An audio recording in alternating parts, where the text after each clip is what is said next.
Alors, à la mort de Georges Perec en 82, Reiser, qui est un dessinateur que j'aime bien, a fait ce dessin. Donc nous sommes en 82, Perec est mort, il avait 46 ans, et voilà ce qu'il nous dit. Salut Perec, c'est bien la littérature. Georges Perec meurt, on retire ses livres, il ressuscite un peu. Tous les immortels ne pourraient pas en dire autant. Il est donc ressuscité grâce à ses livres, et ce qu'on peut dire, c'est qu'il est vraiment... Ah oui, vous voulez que je mette le... Vous m'entendez bien ou il faut que je mette le micro ? Ça va. Et que donc, ressuscité, il est donc toujours vivant, il est plus vivant que jamais, je dirais. Et le nombre d'études qu'il y a sur lui, de colloques, de thèses, c'est quelque chose d'absolument énorme. Alors, pour dire aussi que nous, c'est la 3e fois que nous parlons de lui. Janine avait déjà parlé de Perec en parlant de 2 de ses livres, Les Choses et W.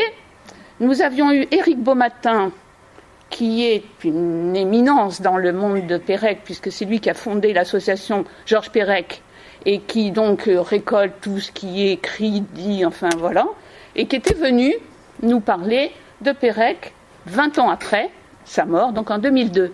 Et il nous avait fait un large aperçu de l'œuvre de Perec. Ce que je me propose aujourd'hui de faire, car ça n'avait pas été bien abordé ni par Janine ni par Éric Beaumatin, c'est l'aspect oulipien.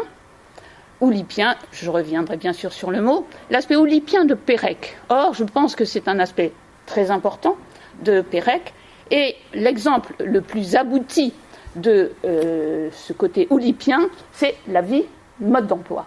La vie mode d'emploi. Donc c'est de ce livre dont je vais vous parler, mais avec ce qui va avec, c'est-à-dire la vie mode d'emploi, son cahier des charges.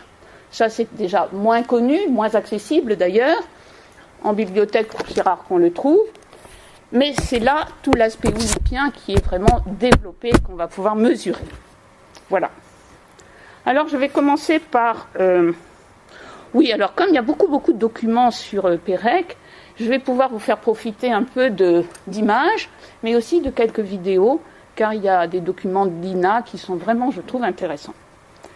Alors, je prends le livre, et je vais tourner un petit peu autour. Alors d'abord, ce qui choque, je pense, c'est qu'il est gros, quand même. Il est même très gros. Il fait 700 pages. J'en ai marre des structures donnant lieu à 3 bouts de verre par-ci, par-là.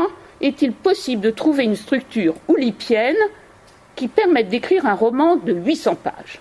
Tant qu'on n'aura pas répondu à cette question, on n'aura fait qu'améliorer quelques jeux de société. Ça, c'est un membre de l'Oulipo qui le dit, Jacques Bins, qui le dit en 71. Et donc, Perec va répondre à Jacques Bins en publiant ce roman. Nous sommes là en 78.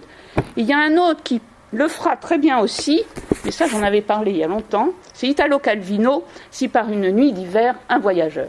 Donc, 2 oulipiens qui vont faire 2 gros bouquins. Donc, voilà. Et on peut dire, en fait, que finalement, ce gros livre, c'est un peu le chef-d'œuvre de Perec, chef-d'œuvre dans le sens des compagnons qui, après tout un apprentissage, font leur chef-d'œuvre. Eh bien, je trouve que ça correspondrait bien à un chef-d'œuvre de compagnons. Alors, si je continue à regarder ce livre, je vois écrit La vie, mode d'emploi, le titre. Eh bien, ça n'a pas toujours été le titre définitif. Dans un premier temps, il devait s'appeler La vie, puis La vie, mode d'emploi, puis la vie, mode d'emploi, et la vie mode d'emploi. Donc, nous en restons là, la vie mode d'emploi. Donc, je développerai bien sûr après. Ce qui est intéressant de voir que c'est sous-titré roman, mais roman avec un S. Donc, certes, c'est un roman, et il y a une histoire principale, avec un sens, mais il y a aussi des romans, on pourrait dire, potentiels, dans le sens où oulipo, voulant dire potentiel. Et ce potentiel peut être très important. Mais je vais y revenir après. Il y a ensuite un logo. Un logo à la fois Hachette, mais en rouge, Paul. P-O-L. Et c'est intéressant de voir que l'aventure de la vie mode d'emploi, c'est aussi une aventure éditoriale. Quand Pérec commence la rédaction de La vie mode d'emploi, il n'a pas d'éditeur. En fait, dans le monde de l'édition et dans le monde littéraire en général, Pérec est un peu marginal. Il n'est pas dans ces mouvements du nouveau roman, il n'est pas dans ces mouvements avec Sartre, d'existentialisme, il n'est pas avec les lacaniens, psychanalystes et tout ça. Bon, il est apprécié et connu, mais il est quand même un peu en marge, et donc il cherche un éditeur. Et ce qu'il voudrait, lui, c'est trouver un éditeur qui lui fasse des avances sur, sur recettes, enfin, voilà, et qu'il soit versé tous les mois, qu'il soit tranquille. Bon, eh bien, ça tombe bien parce que, à ce moment-là, il y a notre Paul Oczachowski-Lorentz qui, lui, cherche aussi à partir de chez Flammarion, et il va rentrer chez Hachette, mais il voudrait créer une nouvelle collection chez Hachette. Et donc, il propose à Pérec de publier Sa vie mode d'emploi. Pérec il est tout jeune, Paul Oczachowski-Lorentz, et Pérec dit, je le cite, ce type est complètement fou, je crois que je vais le suivre. Et donc ça marche. Paul, comme on l'appelle en fait, Paul Oczachowski-Lorentz Paul, va signer un contrat pour Pérec, lui assurant donc des revenus mensuels, et en échange, Pérec, qui aime beaucoup jouer avec les lettres, comme vous le savez sans doute, va lui faire son logo, donc tout un série d'alphabets, il fait ressortir POL. Alors, cette entente entre les deux, cette rencontre avec les deux, finalement, tu peux passer les machin, va être très réussie, puisque, bingo, en 78, ils reçoivent le prix Médicis. Et donc, comme on les voit là, le jour de la distribution des prix, on va dire, ils ont donc l'air fort réjouis, tous les deux.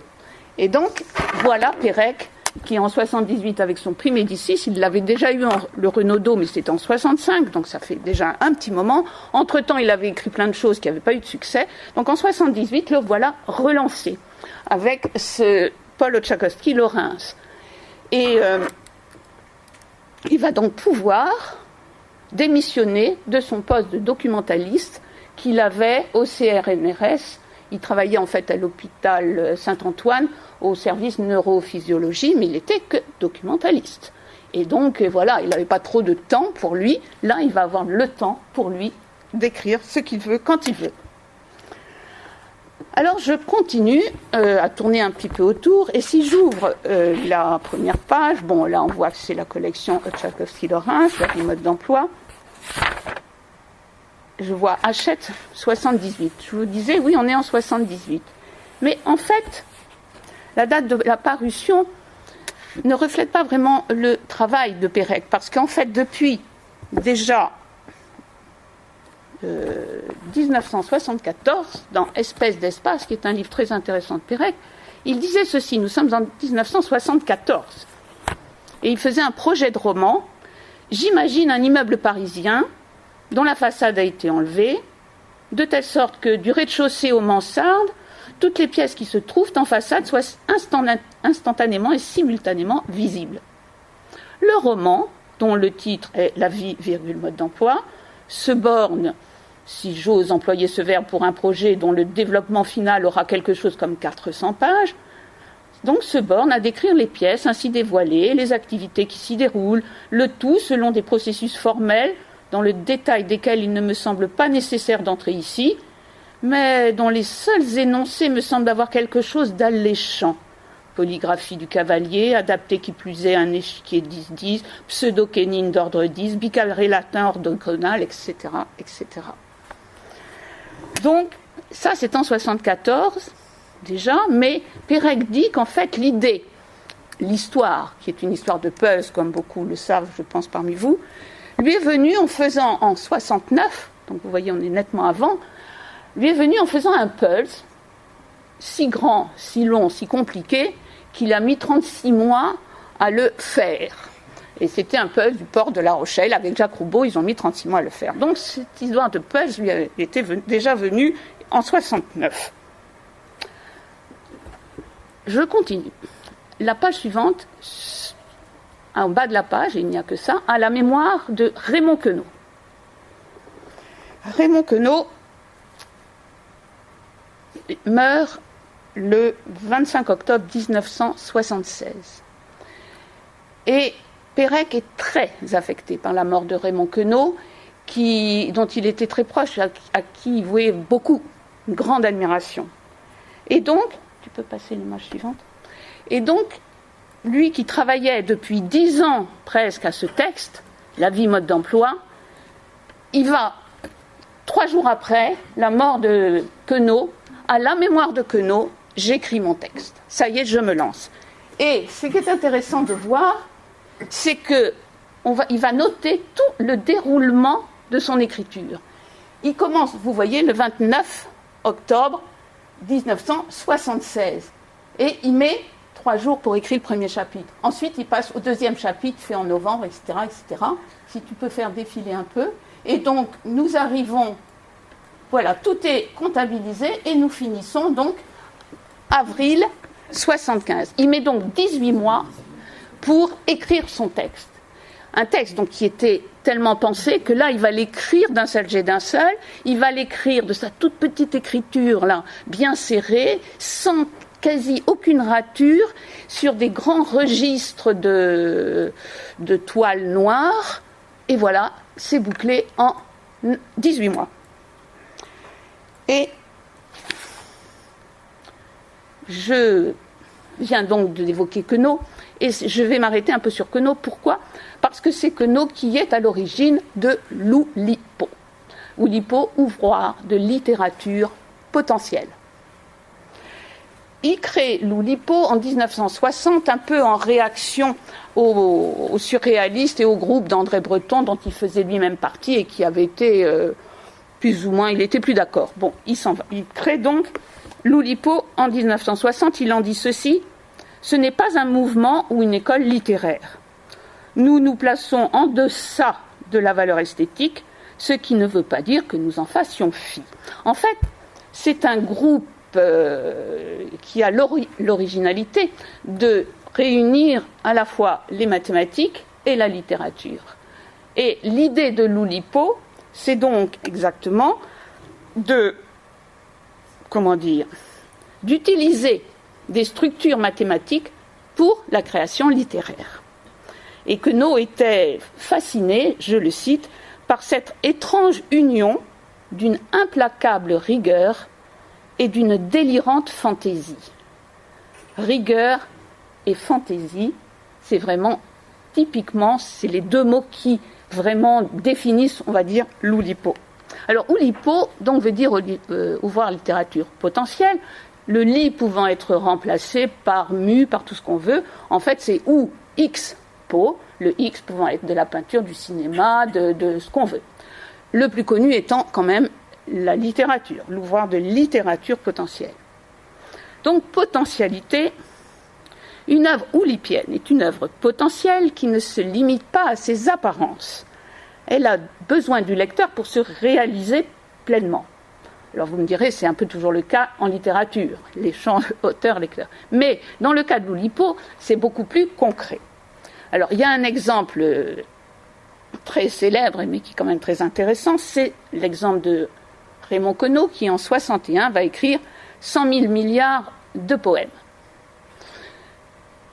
Qu'est-ce qu'il fait en fait, Queneau ? Il écrit 10 sonnets avec des rimes identiques. Et ces 10 sonnets, qu'est-ce qu'il va faire ? Il va les couper en lamelles, on peut dire, et un sonnet, il y a 14 lignes. 4, 4, 3, 3, ça fait 14. Donc il va découper ça. Et vous savez, comme les livres pour enfants, où on met des animaux, on met la tête, le corps, les jambes, et puis on peut bouger, et on a la tête d'un lézard, la queue d'un renard, enfin bref. Lui, il fait ça, mais il y a 14 lignes, et il y a 10 poèmes. Eh bien, qu'est-ce que ça nous donne si vous mettez 10 à la puissance 14, vous mettez 10 avec 14 zéros, eh bien ça fait 100 000 milliards de poèmes. Et c'est exactement ça. Si vous voulez vous amuser, j'ai essayé hier, je me disais, il faut que je le trouve, et bien sur Internet, on arrive à trouver des morceaux. Et donc vous cliquez, vous prenez un vers, vous cliquez, et puis vous dites, choisissez un autre vers que vous voulez, vous créez votre poème vous-même, potentiel, Voilà les 100 000 milliards de poèmes. Alors j'en reviens à mon... Vous pourrez regarder, là j'ai une photo du livre en question. Il n'est pas en bibliothèque, je ne l'ai pas. Donc j'en reviens à mon Pérec et à son roman avec un S. Ce S, c'est justement là, la potentialité du roman. Et Pérec le dit, le redit, le souhaite, il faut lire son roman comme on veut. On peut lire plein de choses, on peut le lire dans tous les sens, etc. Et on peut le lire d'autant plus facilement, de manière différente, que si le livre fait 600 ou 700 pages, il y a 100 pages d'annexes. Ça, je ne vous l'avais pas encore signalé. Et dans ces annexes, il y a d'abord un plan de l'immeuble dans lequel se passent les histoires, et il y a ensuite un index impressionnant qui fait 70 pages. Un index dans lequel il met aussi bien les personnages de son livre que tous les auteurs auxquels il va faire référence, les personnages des livres auxquels il fait référence. Enfin, il y en a 70 pages. Ça laisse rêveur sur l'érudition de Pérec, c'est assez fabuleux, et aussi sur le travail, parce que j'ai réalisé qu'à l'époque, il n'y avait pas encore, c'était pas numérisé. Son texte, il l'a écrit à la main, et donc il n'y avait pas comme des logiciels, maintenant vous appuyez, vous avez l'index qui se fait automatiquement. Non, il a fallu qu'il fasse son index de 70 pages, donc chaque mot presque est répertorié avec des références extraordinaires. Vous avez ensuite, après l'index, vous avez ce qu'il appelle les repères chronologiques, qui sont encore assez longs, et il y a tout un tas de repères chronologiques qui nous permettent de suivre toutes ces histoires qui vont être racontées dans la vie mode d'emploi. Alors on a tendance à passer un peu vite et en fait on apprend beaucoup de choses dans ces repères chronologiques. Enfin, j'y reviendrai. Et ensuite, il y a le rappel de quelques-unes des histoires racontées dans cet ouvrage. Quelques-unes des histoires. Et il y en a quand même 3 pages, c'est-à-dire 107 histoires qui vont... Et c'est là toute la potentialité du roman. C'est-à-dire que vous pouvez prendre n'importe quelle petite histoire, vous allez aller, par exemple, l'histoire de l'acrobate qui ne voulut plus descendre de son trapèze, et bien vous allez le voir dans le chapitre 13, vous pouvez aller voir l'histoire de l'expert autodidacte, l'histoire du magistrat et de son épouse qui devinrent cambrioleurs, enfin vous avez toutes les histoires possibles imaginables. Et si vous voulez... Eh bien, vous en lisez une, vous en lisez 2. Vous pouvez, les histoires font parfois quelques lignes, parfois quelques pages. Vous vous amusez à lire toutes les histoires que vous voulez. Ce que vous pouvez faire aussi en lecture potentielle, ce que j'ai fait par exemple dans mon cas, c'est que ma dernière lecture, je l'ai faite en suivant non pas les chapitres, mais en suivant les personnes et leurs appartements. Donc je sautais, si j'étais dans l'appartement de Madame Moreau, eh ben je suivais Madame Moreau jusqu'au bout. Si j'étais dans les escaliers, je lisais tous les escaliers. Et petit à petit, vous lisez tout le livre. Et ça vous fait lire de manière très différente. Et j'ai constaté qu'en effet, j'en avais une vision très différente après. Parce que j'avais beaucoup mieux retenu les familles, enfin les personnes. Autrement, ça saute tout le temps et on a un peu perdu. Donc voilà, ça explique ce S du roman. Donc, la potentialité de l'oulipo potentiel. Mais ce qui est aussi très important dans l'oulipo, c'est le refus de l'aléatoire, l'anti-hasard. Comme on dit, la potentialité est incertaine, mais pas hasardeuse. Incertain, en effet, vous pouvez faire ce que vous voulez avec les histoires, mais ce n'est pas le hasard, ce n'est pas hasardeux. Et on en aura une belle explication avec ce cahier des charges. Et donc c'est pas ce côté non aléatoire, enfin rigoureux, c'est l'aspect mathématique souvent. Alors quels sont les rapports de Pérec avec l'oulipo ? Quand vous pensez rigueur, eh bien vous pensez par exemple pensée classée. La rigueur, pensée classée. Si vous pensez fantaisie, eh bien vous pensez « Ah, quel petit vélo à guidon chromé au fond de la cour ». C'est très fantaisiste. Et donc ces 2 mots de rigueur et de fantaisie, je trouve, définissent très bien Pérec. Et donc, évidemment, il a sa place toute trouvée dans l'oulipo. Il va y être présenté par Jacques Roubaud et va bien sûr être accepté. Alors, ce qui est aussi plaît, je pense, beaucoup à Pérec, c'est l'aspect recherche. Et ça, je peux passer le document vidéo sur... Nous avons donc... c'est Viviane Forester qui fait l'interview et l'interview date de 75, je crois. Je travaille à la recherche scientifique, je fais de la documentation pour des neurophysiologistes, mais je connais aussi des chercheurs en mathématiques, en psychologie, en sociologie, en biologie. Et finalement, ces chercheurs travaillent sur un programme de recherche, font de la recherche fondamentale qui n'a pas d'application, qui est simplement d'aboutir à une plus grande connaissance du monde. Or, ils sont rétribués mensuellement pour ce travail. Moi, je pense que je fais la même chose avec des dictionnaires, avec le langage, avec une certaine forme de sensibilité.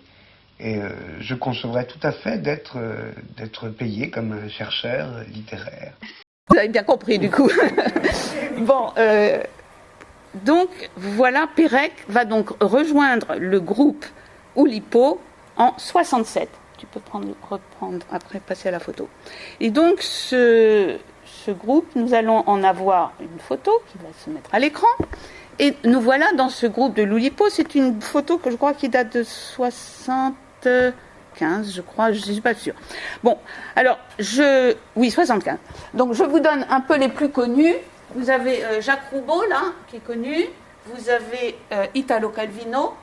Voilà Matthews, qui est un des bons copains, on va dire, de Pérec. Alors voilà Paul Fournel, qui est bien jeune à l'époque, mais qui est maintenant le président de l'Oulipo. Bon, vous avez là le Lyonnais, qui est un membre fondateur avec donc notre Queneau. Voilà Pérec, voilà un bon copain à lui qui est Benamou. Alors, bon, je ne vous donne pas tous les noms. Et voilà Claude Berge, qui est un mathématicien connu, plus connu pour les mathématiques que pour la littérature. Alors, ce groupe Oulipo existe toujours. Alors, ce ne sont pas les mêmes personnes, parce qu'il y en a beaucoup là-dedans qui ne sont plus là. Mais il existe toujours. Vous pouvez aller les écouter. Ils donnent une conférence. Enfin, ils se réunissent une fois par mois. Actuellement, ils sont à la bibliothèque François Mitterrand. Et je n'ai pas pu y aller, mais j'aurais bien aimé. Par contre, on peut les écouter sur YouTube. J'ai réussi à le trouver. Bon, vous pouvez aller voir. Et c'est donc Paul Fournel, là, le tout jeune, qui est maintenant président. Ouais. Et alors, sur la table, je vais te dire, c'est Blavier, je crois. Sur la table, c'est André Blavier. Mais bon, alors, ils sont plus ou moins connus. Enfin, moi, on connaît quand même surtout Italo Calvino, Jacques Roubaud, Pérec. Et après, il y en a qui sont plus connus comme mathématiciens. Enfin, Roubaud, il est plus connu quand même comme littéraire, je pense. Le Lyonnais, Claude Berge. Alors, c'est ce que j'allais dire, c'est très masculin. Là, on voit une femme. Il y a une femme qui est ici, et qui s'appelle, moi je ne la connaissais pas, comment s'appelle-t-elle déjà? J'ai même pas retenu son nom. Zut, mais je l'ai quelque part, c'est sûr. Bon, je suis désolée. Ah si, elle s'appelle Michel Métaille. Bon, excusez-moi. Donc c'est ce groupe qui existe toujours. Alors, pour être membre de l'Oulipo, il faut avoir été présenté, il faut avoir été élu à l'unanimité. Par contre, on ne peut plus en démissionner, sauf, une fois élu, on ne peut démissionner qu'en se suicidant devant huissier. C'est donc le côté ludique, quand même, de l'Oulipo. Je crois qu'il ne faut jamais l'oublier. Ils sont certes écrivains, ils sont certes souvent plus ou moins mathématiciens, mais ils sont aussi très joueurs. Et ils jouent à des jeux, disons, un petit peu cérébraux, comme on dit. C'est plutôt le jeu de Go, le jeu d'échecs, les mots croisés, les énigmes, enfin tout ça. Mais quand même, le côté ludique est très important. Alors, dans la vie mode d'emploi, tous ces membres de l'Oulipo vont apparaître dans un des chapitres qui s'appelle Hutting. Hutting est un peintre et il va faire l'énumération des 24 portraits imaginaires et ce seront les 24 membres de l'Oulipo. Seulement, il faut savoir leur nom parce que c'est caché en phonétique. Je vous donne l'exemple de Pérec, par exemple, qui faisait partie de l'Oulipo. Donc, le peintre Hutting essaie d'obtenir d'un inspecteur polyvalent des contributions une péréquation de ses impôts. Voilà Pérec nommé. Et donc partout, alors c'est un petit jeu de devinette, si vous avez la liste des membres de l'Oulipo, vous lisez donc dans le chapitre, je ne sais plus combien, le chapitre 59, page 352, je ne vais pas tous vous les lire parce que ça ce serait trop long, mais vous avez là une liste à la Pérec avec tous les membres de l'Oulipo. Donc vous voyez la petite digression sur l'Oulipo. Alors après ça, si je continue mes premières pages, j'en étais restée à Queneau. La page suivante, il n'y a écrit que ça. L'amitié, l'histoire et la littérature m'ont fourni quelques-uns des personnages, etc. L'amitié, je crois que c'est très important chez Pérec, c'est quelqu'un d'extrêmement chaleureux, qui avait, donc je pense, beaucoup d'amis. L'histoire, c'est l'histoire, comme il dit, avec sa grande hache, donc qui sera toujours en filigrane. Et la littérature, bien sûr, la littérature, il est, avant d'être un écrivain, comme il dit, il est un lecteur. Et la littérature, il nous en donne un aperçu dans le post-scriptum, qui est donc dans ces fameuses annexes. Ce livre comprend des citations, parfois légèrement modifiées, de René Belletto, Hans Belmer, Borges, etc., etc., etc. Alors on est un peu surpris des fois des noms, parce qu'il y a Hans Belmer, par exemple, c'est beaucoup plus un peintre qu'un écrivain. Enfin bon, voilà. Alors des citations légèrement modifiées, oui, il faut vraiment très très très bien connaître tout pour les voir, pour les trouver. Donc ça, c'était là. Et puis, pourquoi j'ai fermé le livre? Non, parce que je continue à tourner mes pages, qui sont des pages qui ne sont pas blanches, vous voyez, on continue. Mais en bas, par exemple là, il y a « Regarde de tous tes yeux, regarde ». Citation de Jules Verne, de Michel Strogoff. Eh bien, « Regarde de tous tes yeux », l'acuité du regard chez Pérec, c'est fondamental. C'est ce qui l'amène à faire des descriptions extrêmement détaillées, extrêmement longues, des choses les plus ordinaires. Et ça, je trouve que c'est intéressant de lire, je vous le dis juste, le tout début d'un petit texte qu'il a écrit, qui s'appelle « L'infraordinaire ». Qu'est-ce qu'il dit ? Ce qui nous parle, me semble-t-il, c'est toujours l'événement, l'insolite, l'extraordinaire. 5 colonnes à la une, grosse manchette. Les trains ne se mettent à exister que lorsqu'ils déraillent. Et plus il y a de voyageurs morts, plus les trains existent. Les avions n'accèdent à l'existence que lorsqu'ils sont détournés. Les voitures ont pour unique destin de percuter les platanes, etc. Je saute un peu.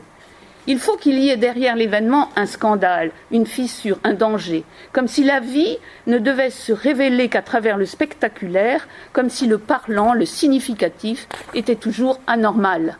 Cataclysme naturel ou bouleversement historique, conflits sociaux, scandales politiques.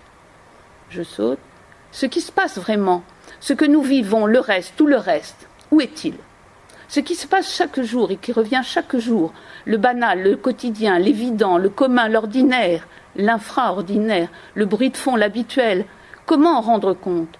Comment l'interroger ? Comment le décrire ? Bon, je crois que Pérec participera largement à la description de cet ordinaire. Alors je continue encore. Et nous arrivons au préambule. Préambule, donc nous ne sommes pas encore dans le texte. Et ce préambule, il y a une épigraphe. L'œil, donc comme on prolonge le regard, regarde, l'œil suit les chemins qui lui ont été ménagés dans l'œuvre. Citation de Paul Klee, donc un peintre. Et en effet, si on tourne encore un peu, qu'est-ce qu'on voit ? On voit des pièces de puzzle. Et donc pour ceux qui n'auraient pas lu le livre, il est question en effet de puzzles dans ce livre. Et on en construit, on les refait. Et ce qui est intéressant de voir, c'est que l'image même du puzzle, c'est l'image du livre. C'est-à-dire que le livre est fait de plein de petites pièces qui vont se rajouter. Et je trouve en plus, moi, que ce livre est une pièce dans l'œuvre de Pérec. Parce qu'il y a là-dedans presque tous les autres livres de Pérec. Donc, voilà. Et puis, j'en étais à avoir feuilleté, puis je le retourne. Et sur la 4e de couverture, qu'est-ce qu'on lit ? Écrit par Georges Pérec, ceci. C'est dans les derniers mois de sa vie que le peintre Serge Vallène conçut l'idée d'un tableau qui rassemblerait toute son expérience, tout ce que sa mémoire avait enregistré, toutes les sensations qu'il avait parcourues, toutes ses rêveries, ses passions, ses haines viendraient s'y inscrire, somme d'éléments minuscules dont le total serait sa vie. Il représenterait l'immeuble parisien dans lequel il vivait depuis plus de 50 ans. Et là, on retrouve ce que nous disions tout à l'heure. Alors, ce que je vous lis, je vous propose de l'écouter, dit par Pérec, qui présente son livre, La vie mode d'emploi, tel qu'il le résumait là. L'image du puzzle me sert enfin actuellement dans le livre que j'ai en préparation, c'est le point central. Enfin, c'est l'histoire d'un homme qui résout des puzzles, et d'un homme qui les fabrique, et c'est aussi, le livre entier est fait comme un puzzle. Enfin, est construit comme un puzzle dont chaque chapitre sera une pièce de ce puzzle. Le point de départ du livre, c'est une maison, c'est la description d'une maison.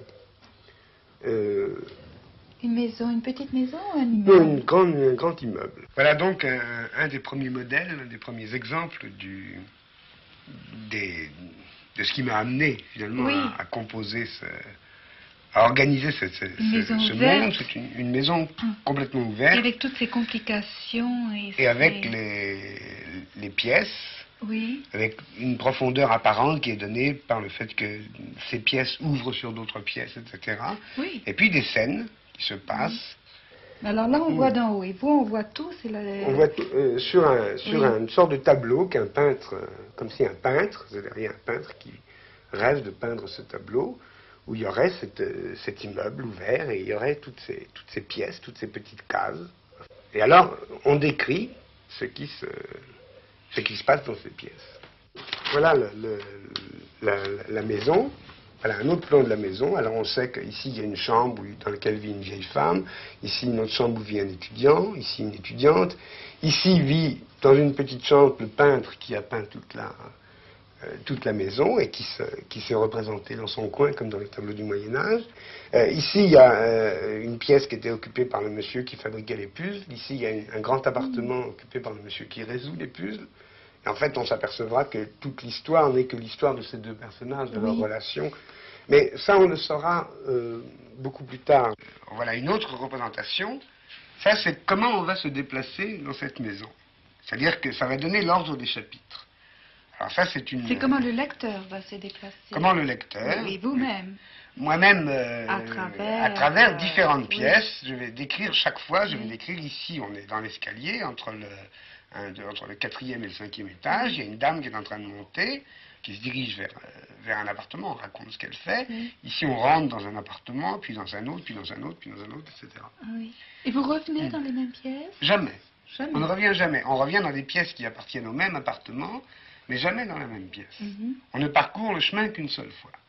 Et c'est seulement dans les dernières pages du livre qu'on aura cette espèce d'image complète qui expliquera un peu pourquoi le livre a été écrit, ce qu'il représente pour moi, qui expliquera son titre. Bon, vous allez être obligé de rester jusqu'à la fin, si vous voulez, le fin mot de l'histoire.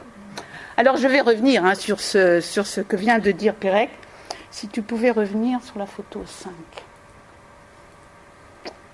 Donc le côté, je disais, oulipien, c'est l'anti-hasard, c'est l'anti-aléatoire, et donc ça va se concrétiser pour la vie mode d'emploi par deux types de contraintes, l'ordre des chapitres et leur nombre, et le contenu des chapitres. Et tout ça est donc expliqué très clairement, très précisément dans le cahier des charges, la vie mode d'emploi. Donc si je reprends la photo de l'immeuble, la coupe de l'immeuble, tu peux la réduire à 0. On voit que c'est un carré de 10 sur 10. Donc, qui va nous délimiter, en fait, là, c'est 10 sur 10, donc 100 cases. Donc, 100 cases qui correspondent au nombre de chapitres, 100 chapitres. Mais ce que vous voyez aussi tout de suite, évidemment, c'est qu'il y a des cases qui sont regroupées, là, des superposées, 4 chambres de bonne qui vont donner un grand appartement, là, des très grands appartements, là, des plus petits, une grande cage d'escalier. On voit ici, je ne sais pas si, l'entrée de service. On voit ici la loge de la concierge. On voit ici un magasin d'antiquaires. Et on voit ici une machinerie d'ascenseur. Voilà. Ce qui est intéressant de voir, c'est que c'est un immeuble, donc, très haussmannien. Et nous sommes à Paris, en effet. Et nous sommes à Paris, dans le 17e arrondissement, un arrondissement que connaissait très peu Pérec, et dans lequel il va imaginer une rue, la rue Simon-Crubelier, mais qui est en diagonale dans un quartier où toutes les rues autour sont des rues réelles. Et lui-même dira, à la fin de mon livre, j'ai été voir si elle n'existait pas, cette rue. Et les là, c'est juste derrière le parc Monceau, on voit très bien, vous prenez un point de Paris, vous trouvez très bien. Alors, ce qui est intéressant de voir, je trouve, c'est que donc très haussmannien, très parisien aussi, et donc la structure sociale de cet immeuble, on la devine un peu, avec ces grands appartements bourgeois, un petit peu moins bourgeois à droite, et les chambres de bonne, l'entrée de service, la loge de la concierge. Et il en parle, je vais vous en donner des petits extraits. Donc cette structure sociale, on va dire, de l'immeuble, Pérec nous en fait un long chapitre, c'est dans les escaliers, ça correspond aux escaliers, chapitre donc 49. Donc on est tout en haut de l'escalier. Et au début, les 2 étages de comble, que vous voyez, n'étaient occupés que par les domestiques. Ils n'avaient pas le droit d'emprunter le grand escalier, ils devaient entrer et sortir par la porte de service, qu'on voit sur le côté, à l'extrémité gauche de l'immeuble, et prendre l'escalier de service qui aboutissait à chaque étage, dans les cuisines ou dans les offices, et donnait aux 2 derniers étages sur 2 longs corridors qui desservaient les chambres et les mansardes. La porte vitrée en haut du grand escalier ne devait servir que dans les cas rarissimes où un maître ou une maîtresse aurait eu besoin d'aller dans la chambre de l'un des domestiques. Bon, dès la fin de la guerre de 14, cette règle sacro-sainte que maître ni domestique n'aurait transgressée commença à s'assouplir, principalement du fait que les chambres et les mansardes furent de moins en moins réservées à l'usage exclusif des serviteurs.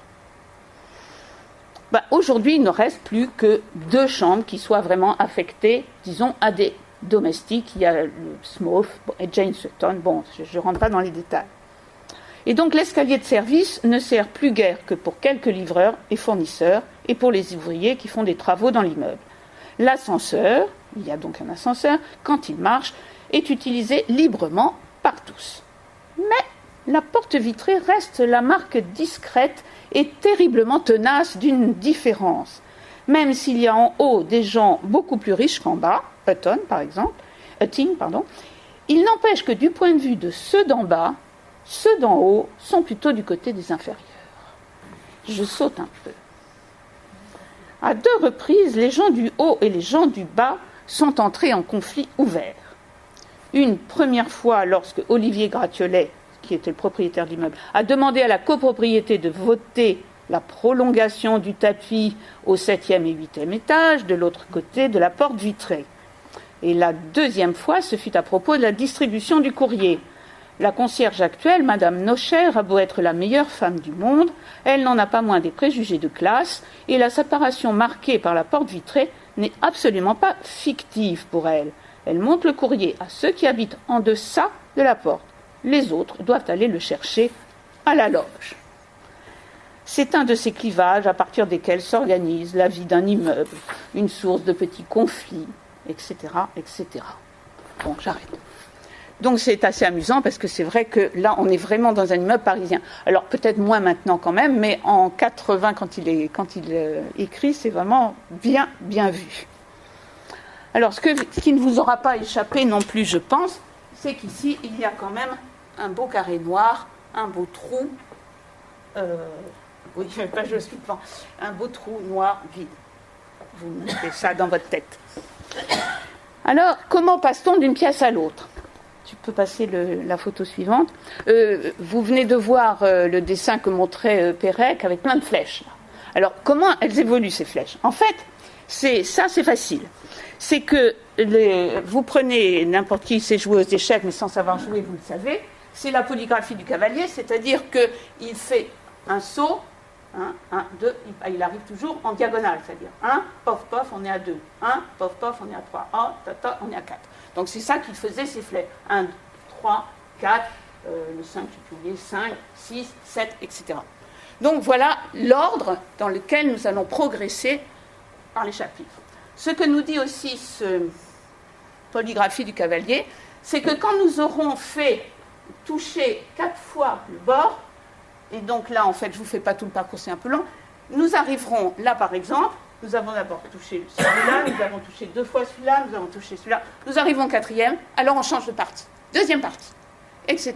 Donc il y a 6 parties dans le livre, il ne faut pas chercher plus loin, c'est la polygraphie du cavalier, quand il a touché les 4 bords, on change de partie. Rien donc de littéraire. Ce qui nous donne aussi mais peut-être que... Attends, si tu passes sur la photo suivante, on verra mieux. Sur celle-là, qui est un peu la même chose, mais qui apporte un petit plus. Déjà, on voit, il y a une chose qu'il faut un peu retenir.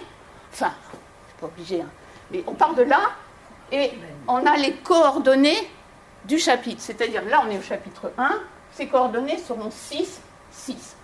Le chapitre 2, ces coordonnées seront 7, 8. Ce qui est, pour des matheux un peu rigoureux, est une vraie fantaisie, puisqu'il commence par donner l'ordonnée, que l'ordonnée est à l'envers, et qu'après il donne l'abscisse. Donc chapitre 2, 7, 8. Bon, alors ça, c'est de la petite technique, mais c'est rigolo quand vous vous plongez dedans, parce que, enfin, je vous dirai plus tard. Ce qui est aussi intéressant de noter là-dedans, c'est que quand on est au chapitre 65, on devrait faire toc, toc, toc, et on est au chapitre 66. Mais Pérec dit non, là, il n'y a rien. Là, il y a un trou. Donc, on continue, et le chapitre 66 sera là. Ce qui fait que nous allons avoir un décalage dans le chapitrage, disons, et que nous n'aurons pas 100 chapitres, mais 99. 99 étant là. Donc, voilà, 99 chapitres. Ce que je voulais dire encore. Non, c'est tout. Alors, ça, c'est donc l'ordre des chapitres. Mais maintenant, il y a le contenu des chapitres. Alors ça, c'est plus compliqué. Si tu peux passer à la photo suivante. Dans chaque chapitre, donc dans 99 chapitres, qui font 99 pages de ce livre, vous allez avoir 42 contraintes. Ces 42 contraintes sont regroupées 10 x 4 plus 2. 10 x 4, 40, plus 2 tout en bas, qui sont les couples. Alors, on ne va pas tous les voir, hein, mais une idée des contraintes. On part du haut, encore. Alors, vous avez la position. Bon, accroupi, agenouillé, à plat ventre, dessous. Bon. Ensuite, l'activité, on peut peindre, aller faire sa toilette. Érotique, c'est un bien grand mot, parce que l'érotisme, il faut un peu le chercher chez Pérec. Servir d'un plan, manger, bref. Alors, des citations, bien sûr. Alors, tous les grands noms de Pérec qu'on avait déjà un peu vus dans le post-scriptum, et des citations encore, Thomas Mann, Nabokov, Beethoven, enfin des grands noms de la littérature. Ensuite, combien il y aura de personnes dans la case en question? Qu'est-ce qu'ils feront? Ils seront occupants, des marcheurs, ouvriers, etc. Il y a un troisième secteur, ça c'est assez rigolo, parce qu'il va mettre là-dedans, vous voyez par exemple des faire-part, des recettes de cuisine, on aura souvent des catalogues aussi, enfin des espèces d'inserts qui sont un petit peu saugrenus. Ensuite, nous avons le ressort de l'intrigue. Revenir de voyage, recevoir une lettre, etc., etc. La dernière étant mise sur le même point, alors qu'elle est au centre de l'histoire, c'est ourdir une vengeance. Ensuite, nous avons les murs. Ah oui, c'est important quand même. Est-ce qu'ils sont peints? Est-ce qu'il y a du tissu? Est-ce qu'il y a du liège? Le sol, alors sur les parquets, j'ai appris beaucoup de choses. Il peut être à l'anglaise, mais il peut être à point de Hongrie, il peut être à bâton rompu, ça je ne connaissais pas, j'avoue. Et il peut avoir aussi bien du lino, des tomates. Bon. Ensuite, après l'époque, on parle de l'Antiquité à la Révolution, c'est pas très important. Le lieu, on va un peu partout. Le style, on a tous les styles, évidemment. Les meubles, un peu tous les meubles. Alors, la longueur des chapitres, ça va de quelques lignes à plus de 10 pages. Ça, c'est très très peu respecté, c'est vraiment un peu n'importe quoi ce qu'il y a là. Après, il y a du divers. Alors évidemment, divers, vous imaginez bien tout ce qu'on peut mettre. Donc voilà, différentes choses. L'âge et le sexe, donc des hommes et des femmes plus ou moins âgés, des vieillards, des jeunes et même des enfants. Après, vous avez des animaux. Ça, il commence évidemment par le chat. Le chat, c'est un peu l'emblème de Pérec. Chien, oiseau, poisson, rat-souris, etc. Et puis, autre. Allez, hop, là, du coup, on peut mettre tout ce qu'on veut. Et je continue. Des vêtements. Alors, il y a tout plein de vêtements, trucs classiques. Les tissus.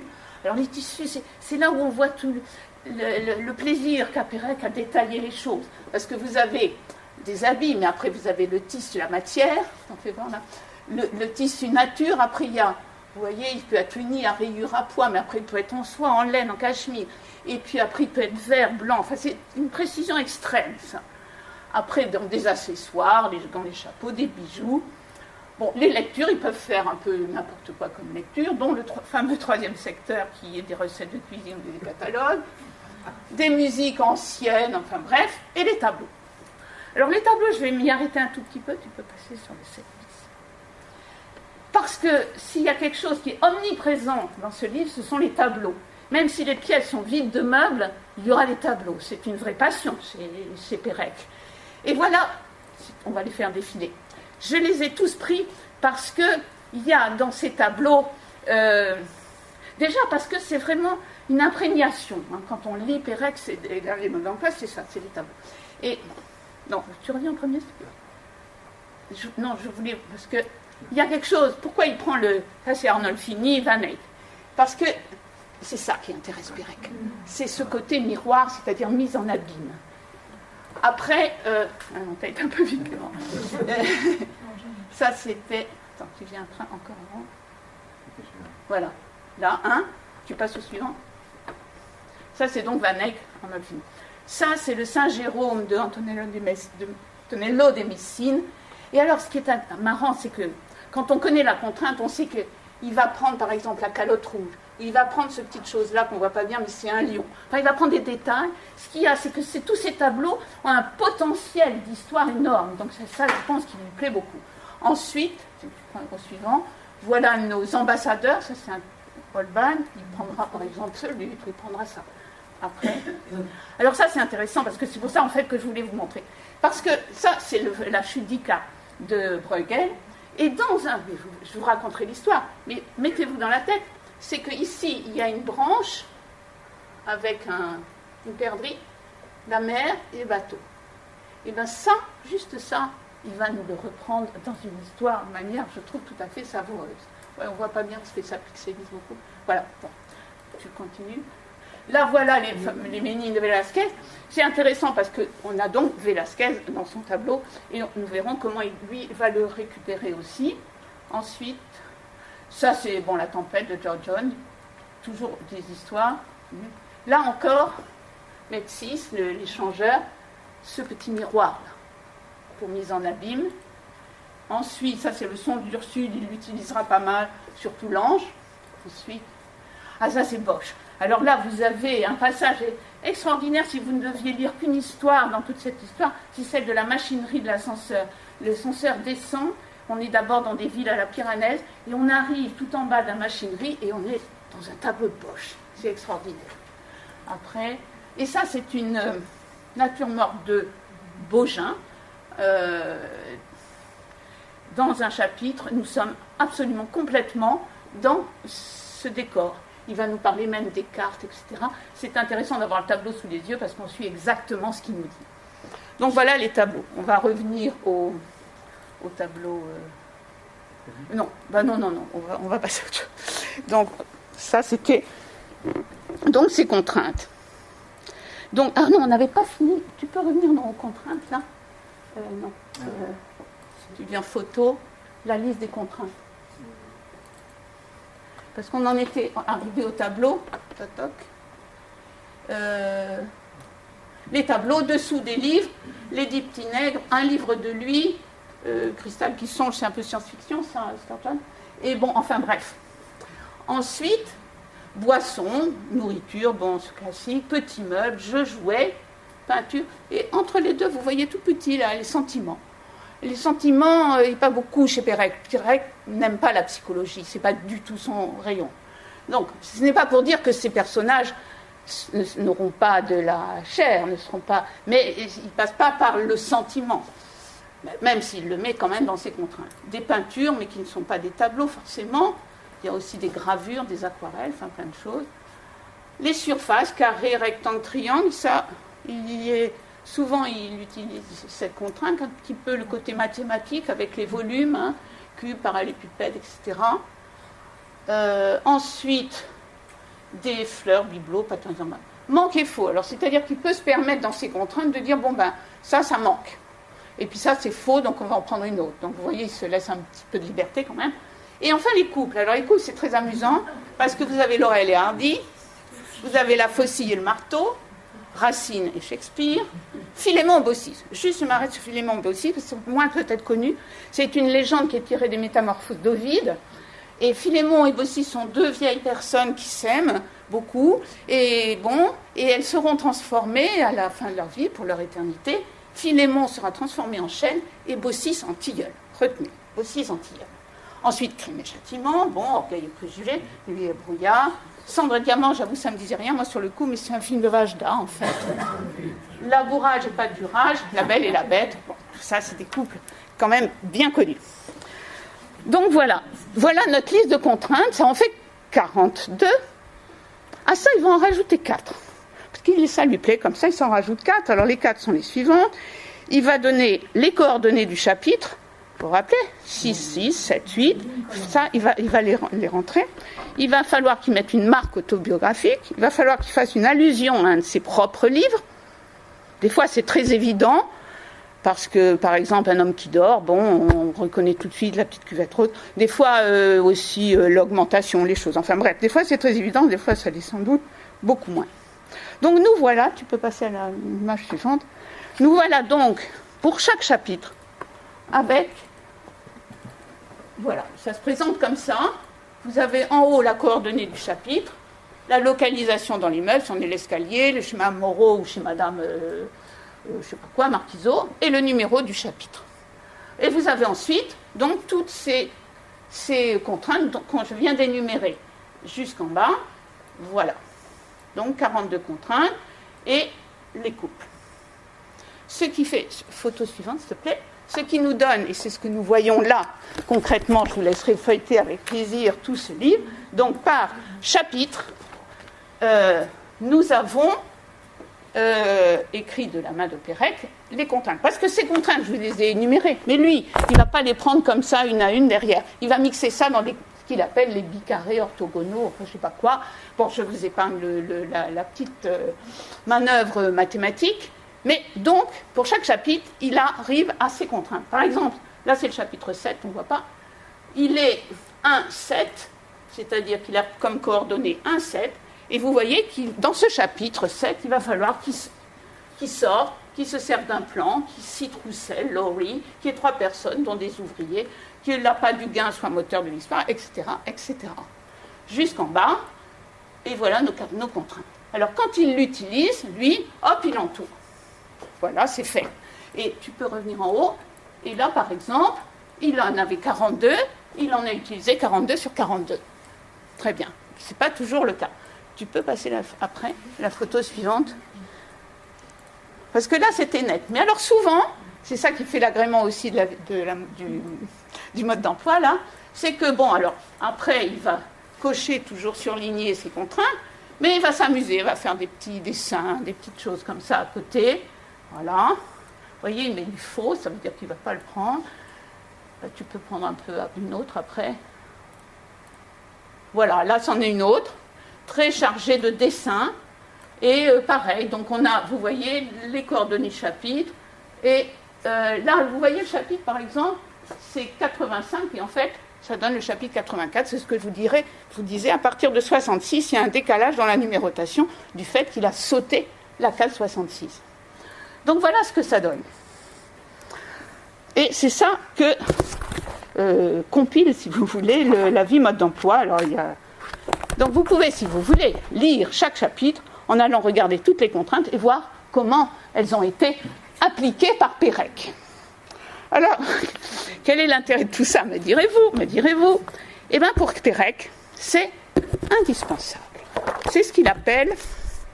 Il a commenté avec humour donc cette fonction des programmes, on va dire des contraintes, en les qualifiant de pompe à imagination. À partir de là, dit-il, je faisais entrer dans le livre tout ce que je voulais raconter. Des histoires vraies comme des histoires fausses, des passages d'érudition complètement inventés et d'autres qui sont scrupuleusement exacts. Le livre est devenu une véritable machine à raconter des histoires, aussi bien des histoires qui tiennent en 3 lignes que d'autres qui s'étalent sur plusieurs chapitres. Ce qu'il dit aussi, j'aime bien, ce que m'a apporté l'Oulipo, c'est la jubilation de l'écriture, le plaisir d'inventer des histoires picaresques, je pense avoir retrouvé dans la vie mode d'emploi ce bonheur continu d'inventer des histoires. Et je n'ai pas du tout le sentiment d'avoir écrit un livre difficile.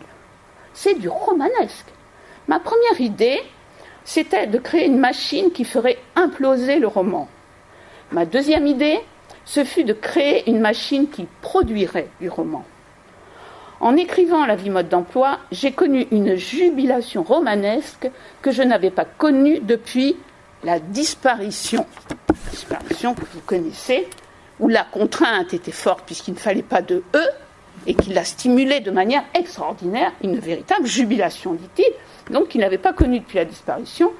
J'étais portée par un mouvement d'une ampleur que je n'avais jamais éprouvé. J'avais l'impression d'écrire Les 1001 nuits, qui est aussi un de mes modèles, mais c'est évidemment prétentieux.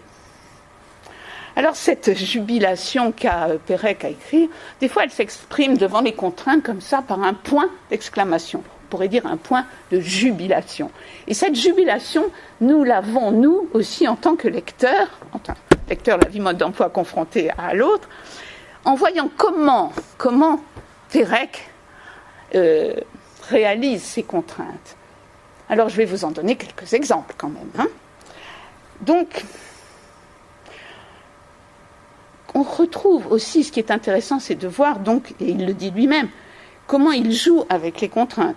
Parce qu'il triche, il ruse, et il ne respecte pas les règles. Il dit lui-même, j'ai passé autant de temps à tricher qu'à respecter les règles, ce qui ne me gêne pas du tout. Donc, par exemple, les 42 contraintes sur 42, c'est très rarement qu'il les applique. Alors, je vous avais dit que parmi les contraintes, il y avait la contrainte des coordonnées du chapitre. C'est-à-dire que, par exemple, le chapitre 1, vous avez vu, c'était 6-6. Donc, il va falloir qu'on trouve 6-6 quelque part dans le chapitre 1.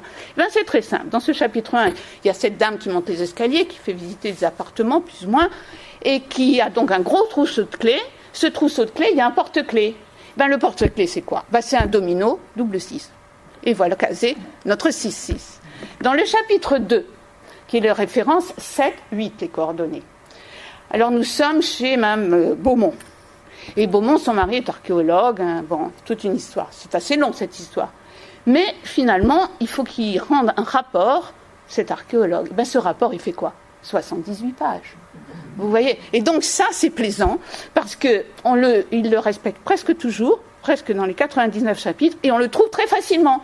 Dès qu'on voit un chiffre, on dit « Ah, ça, c'est les coordonnées du chapitre. » On est tout content. Alors, ce qu'il y a aussi, c'est le marquage autobiographique. C'était une autre contrainte. Je vais vous en donner 2 exemples. Je peux passer la photo. Vous voyez cette belle photo. Donc, c'est Brigitte Helm dans le film de L'Herbier.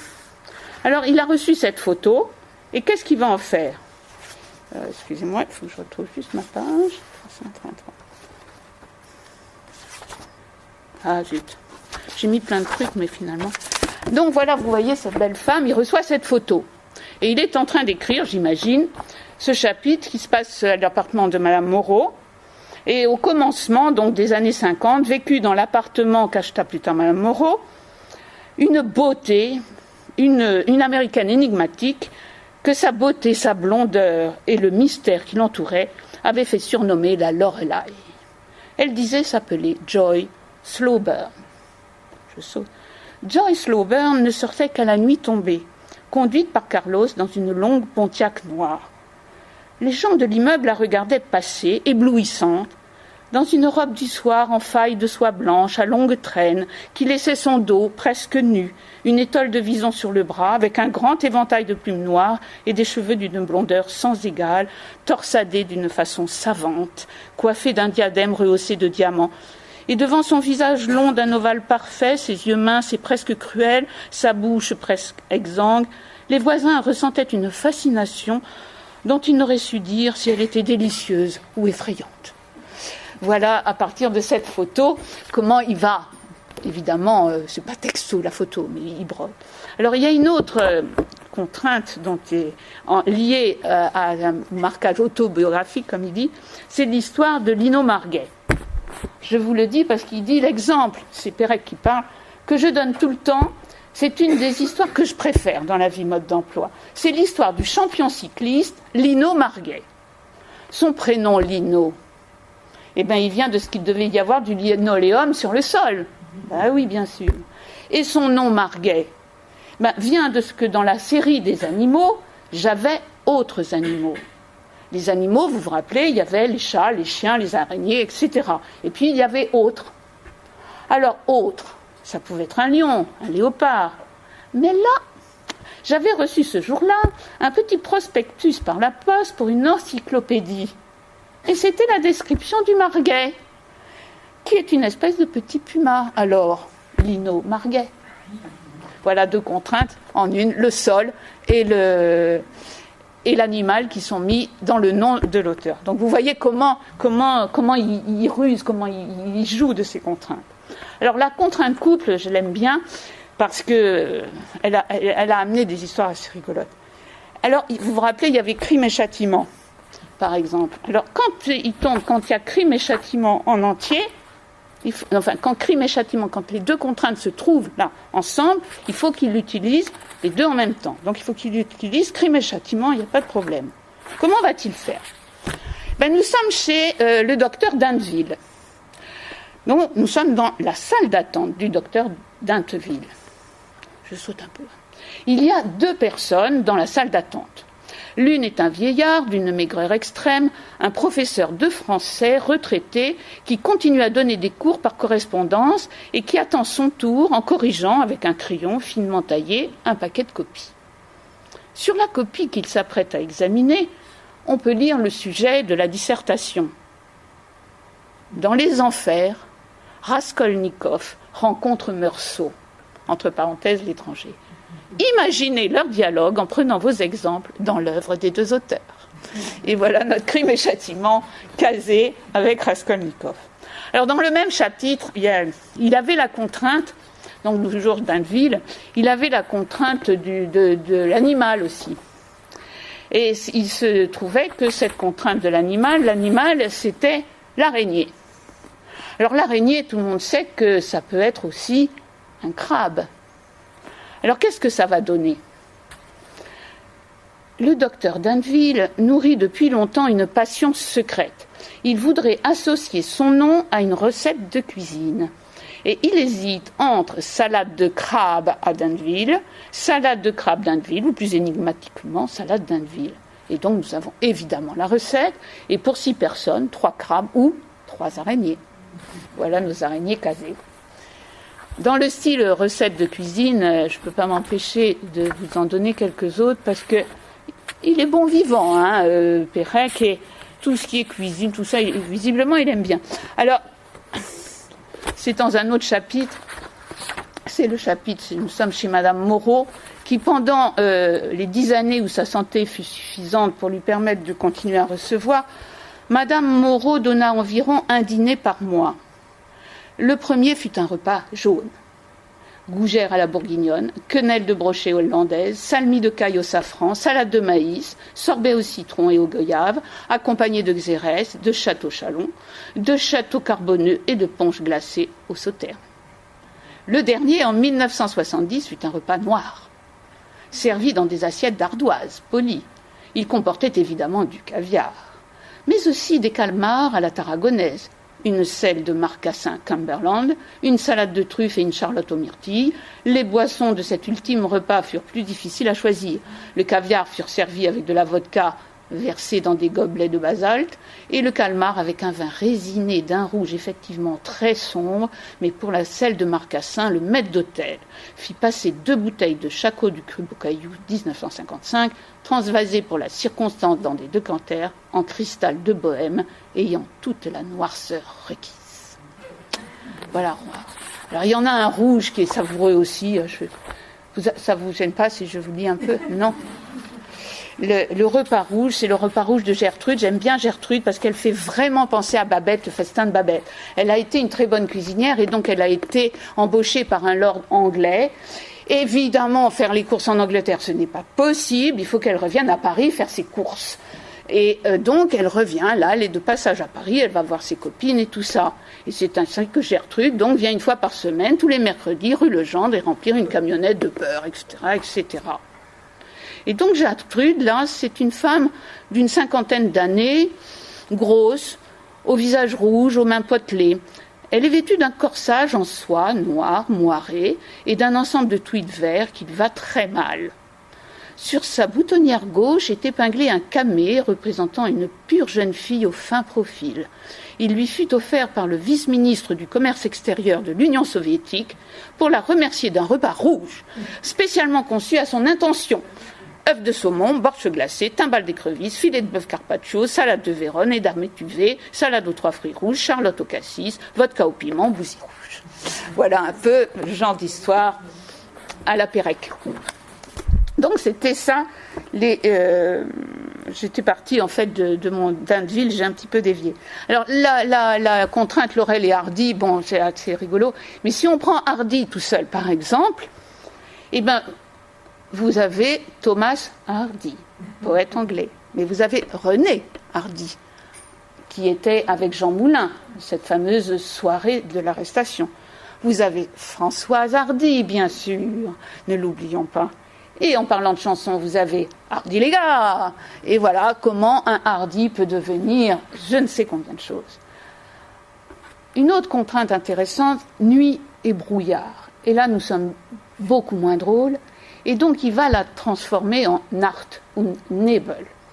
Et l'histoire qui va être avec cette contrainte sera celle d'un lieutenant Nebel, allemand, qui va être tué lors d'un attentat à Paris. Et de manière générale, la contrainte brouillard sera liée à la guerre. Alors ce passage dans une langue étrangère, c'est quelque chose qu'il va utiliser assez souvent. Et par exemple, notre fameuse araignée, il va la transformer en espagnol, en araña, et ça sera le nom d'une des concierges dont le nom ressemblait vraiment, dont la concierge qui ressemblait vraiment à son nom, une petite femme sèche, noire et crochue. Alors, il y a une autre, l'anglais bien sûr. Alors l'anglais, je vais vous en lire un petit peu parce que ça c'est absolument savoureux, je trouve. C'est vraiment une très chouette histoire. Il faut savoir que dans la contrainte, vous avez vu, il y avait par exemple au tout début, entrée. Entrée en anglais, ça se dit come in. Et puis dans ce même chapitre, la contrainte animale, c'est la guêpe. La guêpe en anglais se dit wasp. Et puis il y avait, je ne sais pas si vous vous rappelez, notre Philémon et Baucis. Là, il y a Baucis. Baucis, je vous disais, est transformé en tilleul. Tilleul en anglais se dit lime. Et lime est un tilleul en fleurs, lime blossom. Alors, qu'est-ce que ça va faire dans notre histoire ? C'est l'histoire d'Hortense. C'est une histoire, moi, je l'aime beaucoup, cette histoire d'Hortense. Je vais vous en lire un peu de cette histoire d'Hortense. On peut penser qu'il y a un petit clin d'œil là à Jacques Roubaud, qui a écrit donc des histoires d'Hortense.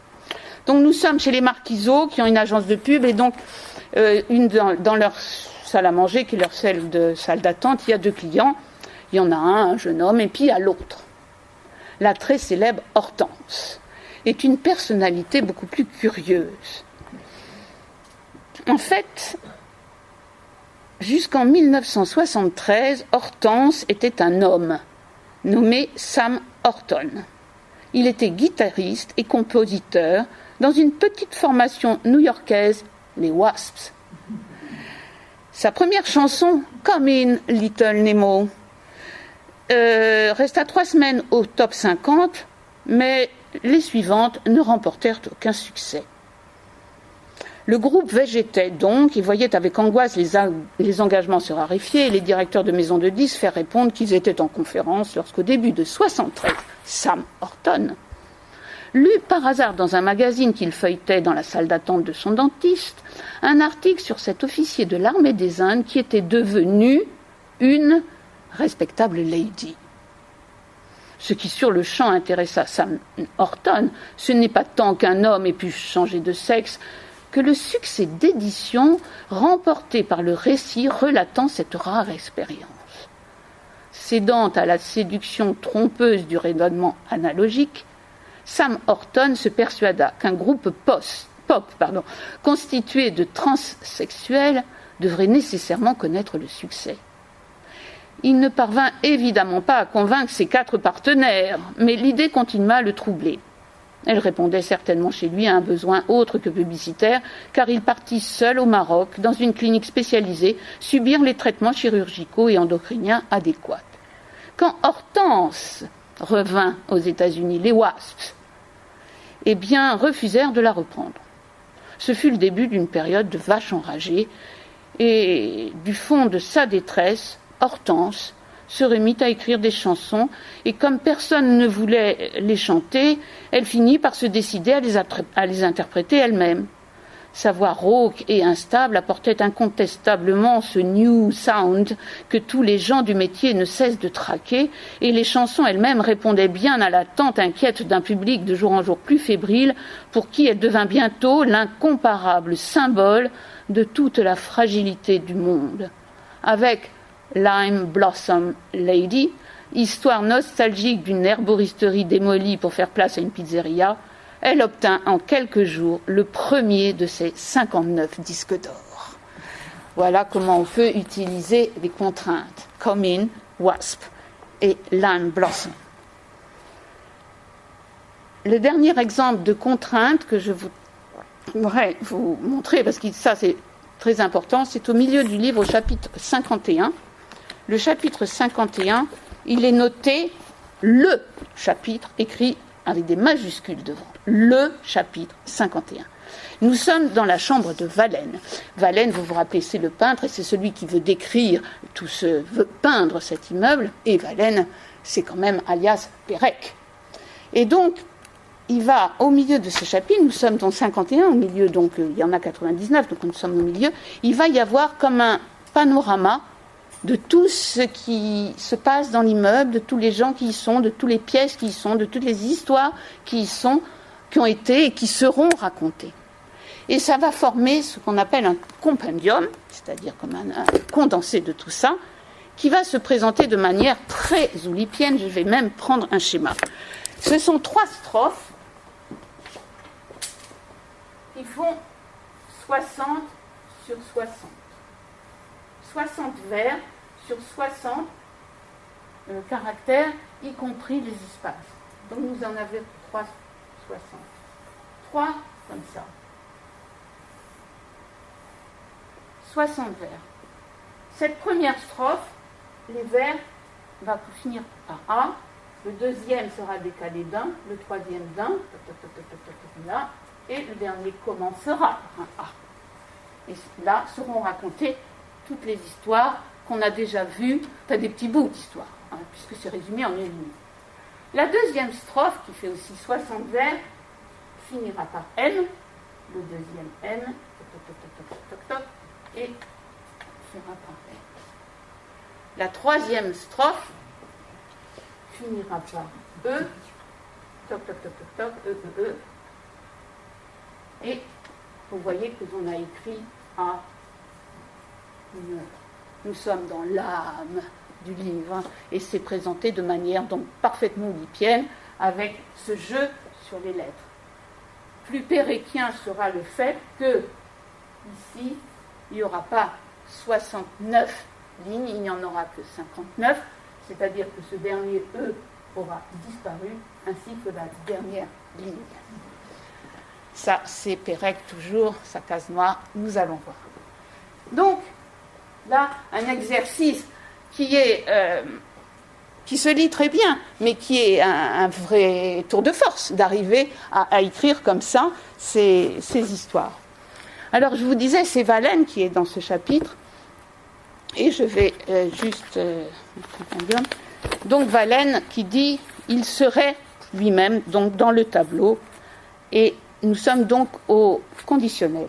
Il serait lui-même dans son tableau, dans sa chambre. Il serait debout à côté de son tableau, presque achevé, etc. Il se peindrait en train de se peindre, rappelez-vous Velázquez, et autour de lui, sur la grande toile carrée, tout serait déjà en place. La cage de l'ascenseur, les escaliers, etc. Il nous décrit donc tout l'immeuble. Bon, je ne lis pas. Puis il serait en train de se peindre, et là je vais vous lire un peu parce que très péréquien. Et déjà l'on verrait les louches et les couteaux, les écumoires, les boutons de porte, les livres, les journaux, les carpettes, les carafes, les chenets, les porte-parapluies, les dessous de plat, les postes de radio, les lampes de chevet, les téléphones, les miroirs, les brosses à dents, les séchoirs à linge, les cartes à jouer, les mégots dans les cendriers, les photographies de famille dans les cadres antiparasites, les fleurs dans les vases, les tablettes de radiateurs, les presses purées, les patins, les trousseaux de clés dans les vides-poches, les sorbetières, les chaises, les caisses à chat, les cassiers d'eau minérale, les berceaux, les bouilloires, les réveils matins, les lampes pigeons, les pinces universelles, et les 2 cache-pots cylindriques, etc. Je ne vais quand même pas tout vous dire. Voilà donc une très longue énumération à la Pérec, je dirais. C'est quand même très symptomatique de son écriture. Alors, notez, donc, je vais exprès de vous lire un peu cette énumération, ce qu'en disait Pérec, il le dit dans Pensée classée, ce fameux livre.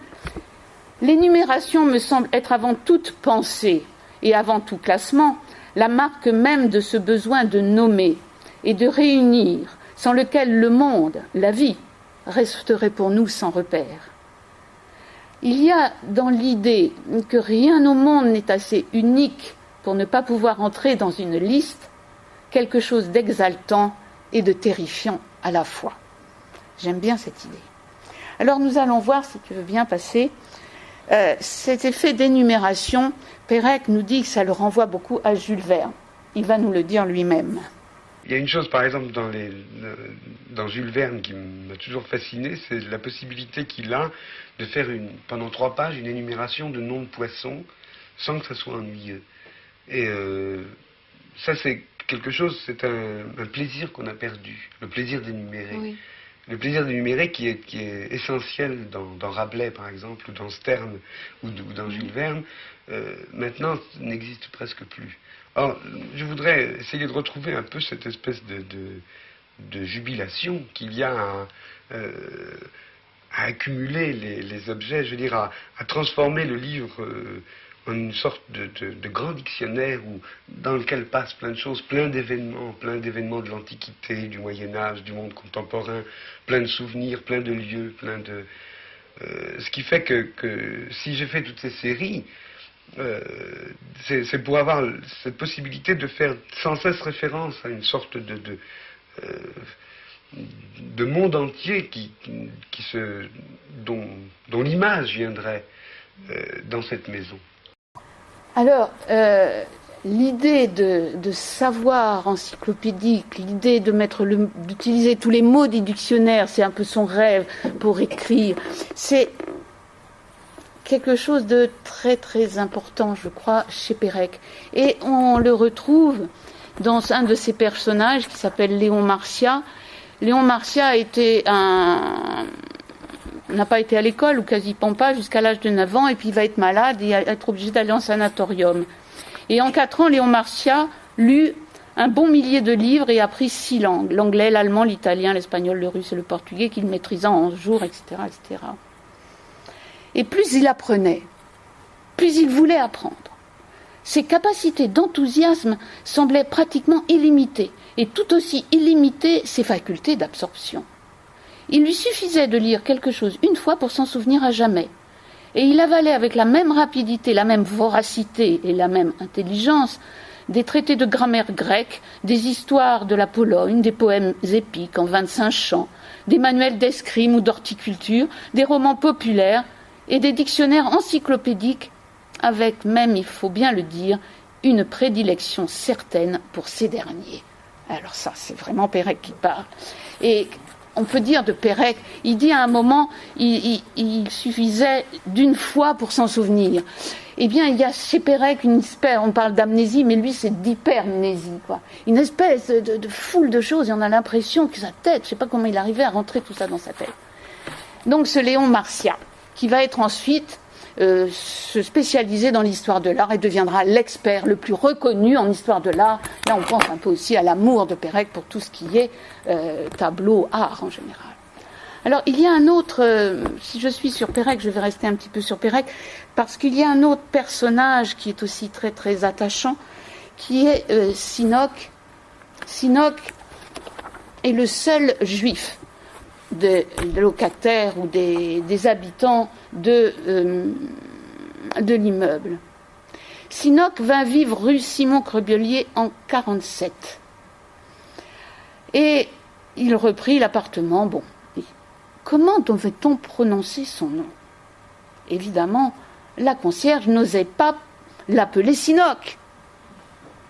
Alors elle interrogea Valène, qui proposa Sinoche, et Vinclair qui tenait pour Chinoch, Morellet qui penchait vers Sino, et Mademoiselle Crespi suggéra Chinos.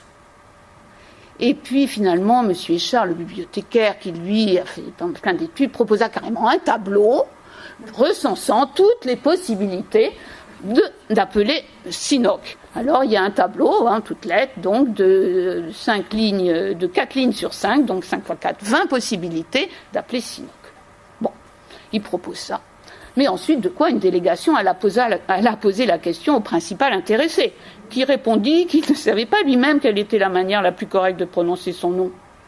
Le patronyme d'origine de sa famille, celui que son arrière-grand-père, un bourrelier de Chix, avait officiellement acheté au bureau d'état civil du Palatinat de Cracovie, était Kleinhoff. Mais de génération en génération, de renouvellement de passeport en renouvellement de passeport, soit qu'on ne graissât pas assez la patte au chef de bureau allemand ou autrichien, soit qu'on s'adressât à des employés hongrois, poldev, moraves ou polonais qui lisaient V et transcrivaient F, ou qui notaient C ce qu'ils entendaient Tch, soit qu'on eut affaire à des gens qui n'avaient jamais besoin de beaucoup se forcer pour redevenir un peu illettrés et passablement durs d'oreille quand il s'agissait de donner des papiers d'identité à un juif. Alors ça, c'est intéressant, parce que si vous prenez, par exemple, la biographie que fait David Bellos de Pérec, il montre toute la progression de l'évolution du nom de Pérec, qui au départ était Peretz, mais ça, il y a eu énormément de va-et-vient sur son nom, et donc il ne retiendra de cette évolution que le fait de ne pas mettre d'accent sur Pérec. On prononce Pérec, mais on ne met pas d'accent sur Pérec. Et donc, juif polonais, Sinoc, évidemment, Pérec avait aussi des origines polonaises. Alors ce Sinoc, c'est quand même intéressant de voir qu'est-ce qu'il fait. Ce Sinoc, dans l'histoire, elle est assez terrible. Il est tueur de mots. Il est tueur de mots chez Larousse. C'est-à-dire que, vous savez, quand on renouvelle le dictionnaire, il faut enlever tous ces mots qu'on n'utilise plus. Il dit donc qu'il est tueur de mots. Mais là, il est en retraite. Et qu'est-ce qu'il va faire? Eh bien, il va faire un dictionnaire des mots oubliés. Et parmi ces mots oubliés, évidemment, nous en avons toute une liste dressée par Pérec. Et il y en a plusieurs. Moi, j'ai retenu un que je trouvais... que je ne connaissais pas, enfin je ne les connaissais pas de toute façon, mais il y en a un qui s'appelle Louisette, et Louisette, en fait, c'est l'autre nom de la guillotine, qui a été porté, qui a été longtemps utilisé. Donc vous voyez ce Sinoc, tueur de mots, refaire, c'est pas neutre comme histoire, c'est pas neutre. Et donc, voilà un peu au fil de mes diverses dications, vous avez un peu tâté de divers personnages. Alors, il y en a d'autres, il y a les Marquiseaux. Bon, vous avez un peu eu les Marquiseaux, tout ça. Les Réoles, ils sont affreux, les Réoles. Enfin, souvent, ils ne sont pas sympathiques. Et les Réoles, ils sont affreux. Ils sont tellement avares, tellement pingres. Ils sont désagréables comme tout. Et en gros, plus ils sont bourgeois, moins ils sont sympathiques. Dans les chambres de bonne, en moyenne, ils sont quand même... Bon, on a l'impression qu'il a plus de sympathie pour eux. Alors, il y a, oui... Enfin, il y en a qui sont... Enfin, il y a plein d'idées. Non, je ne rentre pas. Alors, ce que je voulais... Quand même, il y a une chose que je voulais vous dire. J'ai un petit peu sauté, mais ça fait rien, je vais y revenir. C'était l'omniprésence des tableaux. Ah oui, parce que c'est une histoire formidable. Si, je sais pourquoi. C'est l'omniprésence des tableaux, parce que même, donc je vous disais, quand les pièces sont vides, il y a des tableaux, et ils sont décrits très minutieusement. Comme dit Pérec, finalement, à force d'être méticuleux dans la description, pointilleux, on décolle du réel. Et cela produit quelque chose qui est de la fiction, du romanesque. Alors, tous ces tableaux, c'est intéressant de voir quand même qu'ils vont être repris dans un livre qui va succéder à La vie mode d'emploi, dans un cabinet d'amateurs. Il va reprendre ces tableaux, et là, il y a une mise en abîme de tous ces tableaux, parce que c'est fait par le tableau est dans le tableau, qui est dans le tableau, c'est assez fabuleux. C'est donc un cabinet d'amateurs. Et là, ce que je vous propose de vous raconter comme histoire, c'est celle qui est au chapitre 50 et qui concerne Geneviève Foulereau. Geneviève Foulereau, elle est dans une chambre de bonne, qui est entièrement vide, cette chambre de bonne, sauf un tableau qui est posé par terre, qui se reflète dans le parquet. Et ce tableau représente quoi? Il représente une chambre. Et quel est ce tableau? Cette chambre, nous sommes dans le tableau, dans la chambre. Au bord de la fenêtre, il y a un bocal de poisson rouge. Et à gauche de la fenêtre, dans le tableau, il y a un tableau. Et ce tableau, qu'est-ce que c'est? C'est un paysage au bord de la mer. Et c'est notre fameuse chute d'Icare que je vous montrais tout au début. Nous sommes sur une branche avec une perdrix, l'eau derrière, les bateaux, et nous voilà décrit la chute d'Icare. Et à droite de la fenêtre, il y a un miroir, quand même beaucoup Pérec. Et dans ce miroir se reflètent 3 personnages. Description des 3 personnages. Mais en fait, ce tableau, il a été peint par le grand-père de Geneviève Foulereau. Et ce grand-père de Geneviève Foulereau venait de lire un roman policier qui s'appelait « L'assassinat des poissons rouges ». Eh bien, ce tableau résume le roman policier « L'assassinat des poissons rouges ». Nous avons le bocal, les 3 personnages qui se reflètent dans le miroir et le tableau. Et bien sûr, Pérec va nous raconter l'histoire de l'assassinat des poissons rouges. Et là, nous avons en 3 pages un petit Agatha Christie qui est un bijou, vraiment. Et c'est notre assassinat des poissons rouges, évidemment, à la Agatha Christie complètement. Je vous signale, si vous ne lisez qu'une histoire, vous prenez celle-là, l'assassinat des poissons rouges. Alors, de manière générale, Pérec aime bien les intrigues policières. Il y en a plusieurs. Il y a celle Vera Beaumont, par exemple, qui a sa fille qui part au père en Angleterre et qui ne trouve rien de mieux que de tuer les 2 enfants qu'elle avait à garder. La mère se suicide devant cette horreur et le père décide de se venger. Et ça, l'histoire va courir plusieurs chapitres. Il va finir quand même par retrouver cette fille de Vera Beaumont, la tuer, elle et son mari, mais laisser quand même les 2 petites filles qu'avait eu cette fille, et qu'on va retrouver donc dans l'immeuble les petites filles de Vera Beaumont. Ça, c'est une histoire qui dure longtemps. Et alors c'est vrai qu'on la suit mieux quand on suit, juste comme je vous disais, l'histoire de Beaumont. Il y a une autre intrigue policière savoureuse, c'est celle des Danglars. Danglars, on pense quand même à Monte Cristo. Et Danglars, c'est un magistrat, un juge très, très fortuné, qui reçoit beaucoup avec sa femme, mais c'est un kleptomane en fait. Il adore voler, comme dans les cocktails, et on va le retrouver à la frontière suisse en train d'essayer de s'enfuir. Voilà une autre histoire. Il y a encore une autre histoire savoureuse aussi, c'est celle d'Hélène Brodin.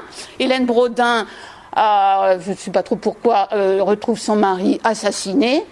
Et elle décide de retrouver les assassins de son mari, elle sillonnera les États-Unis et elle finira les uns derrière les autres par les tuer. Ne sera jamais inquiétée car on n'imagine pas qu'une petite fille comme ça qui a l'air si frêle et si gentille et puis venger son mari en tuant 3 voyous. Voilà. Donc, des intrigues policières. Allez, je vous en donne une dernière avant de passer à l'histoire principale. Je vois les 4 minutes. L'histoire que j'aime aussi, alors qui est vraiment très belle, c'est l'histoire de Grifalconi. Grifalconi est un ébéniste qui est venu de Vérone pour restaurer le château de la Muette. Et donc, il a été marié à une certaine Laetitia, un couple qui s'aimait bien, mais quand même, Laetitia va le laisser tomber. Il va partir avec Paul Hébert, qui habite une petite chambre de bonne. Paul Hébert, surnommé PH, parce qu'il est prof de physique. Et donc, il va partir. Et le pauvre Grifalconi est là avec ses enfants, mais ne lui en veut pas. Il va bien élever ses enfants, leur faire leur première communion, comme il dit, et tout bien. Et la restauration du château de la Muette étant terminée, Grifalconi va retourner à Vérone. Mais avant de retourner à Vérone, il demande à Valène, notre peintre, de lui faire un tableau de sa famille, lui, ses enfants et même sa femme. Valène lui fait un très beau tableau, il veut le remercier et il va lui offrir 2 cadeaux. Le premier est une arme, le deuxième était plus étrange encore. Lorsque Grifalconi le sortit de sa caisse capitonnée, Valène crut d'abord qu'il s'agissait d'un bouquet de corail. Mais Grifalconi secoua la tête. Dans les combles du château de la Muette, il avait trouvé les vestiges d'une table. Le plateau ovale, merveilleusement incrusté de nacre, était dans un état de conservation remarquable, mais le piétement central, une lourde colonne fusiforme en bois veiné, se révéla complètement vermoulu. L'action des vers avait été souterraine, intérieure, suscitant d'innombrables canaux et canalicules remplis de bois pulvérisé. De l'extérieur, rien n'apparaissait de ce travail de sape, et Grifalconi vit qu'il n'était possible de conserver le pied d'origine, qui, presque complètement évidé, était incapable de soutenir le poids du plateau, qu'en le renforçant intérieurement. En conséquence, après avoir nettoyé par aspiration les canaux de toute leur vermoulure, il entreprit d'y injecter sous pression un mélange presque liquide de plomb, d'alun et de fibres d'amiante. L'opération réussit, mais il apparut rapidement que même ainsi consolidé, le pied restait trop fragile, et Grifalconi dut se résoudre à le remplacer totalement. C'est alors qu'il eut l'idée de dissoudre le bois qui restait, faisant ainsi apparaître cette fantastique arborescence, trace exacte de ce qu'avait été la vie du ver dans ce morceau de bois, superposition immobile, minérale, de tous les mouvements qui avaient constitué son existence aveugle, cette obstination unique, cet itinéraire opiniâtre, cette matérialisation fidèle de tout ce qu'il avait mangé et digéré, arrachant à la compacité du monde alentour les imperceptibles éléments nécessaires à sa survie. Image étalée, visible, incommensurablement troublante de ce cheminement sans fin qui avait réduit le bois le plus dur en un réseau impalpable de galeries pulvérulantes. Ça, c'est une métaphore magnifique de l'écriture, tout simplement. Donc voilà Grifalconi. Donc je vais arrêter là pour mes petites histoires, pour en venir, enfin me direz-vous, à la plus grande histoire. L'histoire, comme disait Pérec tout au début, en fait se joue entre trois personnages. Vous avez Percival Barthelbus, vous avez Gaspard Vinclair et Valène. Valène, on en a déjà un peu entendu parler, le peintre, donc dans le tableau, alias Pérec. Alors l'histoire nous est livrée par morceaux, de manière non chronologique, et elle commence même presque par la fin, car dès le départ, dans la fin du chapitre 1, nous lisons « Gaspard Vinclair est mort, mais la longue vengeance qu'il a si patiemment, si minutieusement ourdie n'a pas encore fini de s'assouvir. » Donc voilà. Alors de quelle vengeance s'agit-il ? Comme le disait Pérec dans la présentation, il faudra attendre à la fin. Alors c'est une histoire de puzzle, comme dit Pérec. Et vous vous rappelez, dans le préambule, on voyait des pièces de puzzle déjà, et c'est une histoire donc assez extravagante, il faut bien le dire. Barthelbus, donc, qui est né en 1900, qui arrive en 1929 dans l'immeuble, a décidé de planifier sa vie. Pendant 10 ans, il a donc 25 ans, de 1925 à 1935, il prend des cours d'aquarelle avec Valène. Il n'est pas doué du tout, et Valène se demande même, mais lui dit, mais pourquoi vous vous obstinez ? Mais bien sûr, parce que je veux faire des puzzles. En effet, c'était tellement évident. Donc les 20 années suivantes, ayant quand même à peu près maîtrisé l'aquarelle, il va peindre des aquarelles, mais dans les ports du monde entier. Il va pendant donc 20 ans se promener dans le monde entier et peindre 2 aquarelles par mois.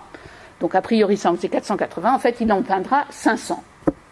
500 aquarelles qui sont envoyées, sous pli cacheté à la cire, à notre Gaspard Vinclair.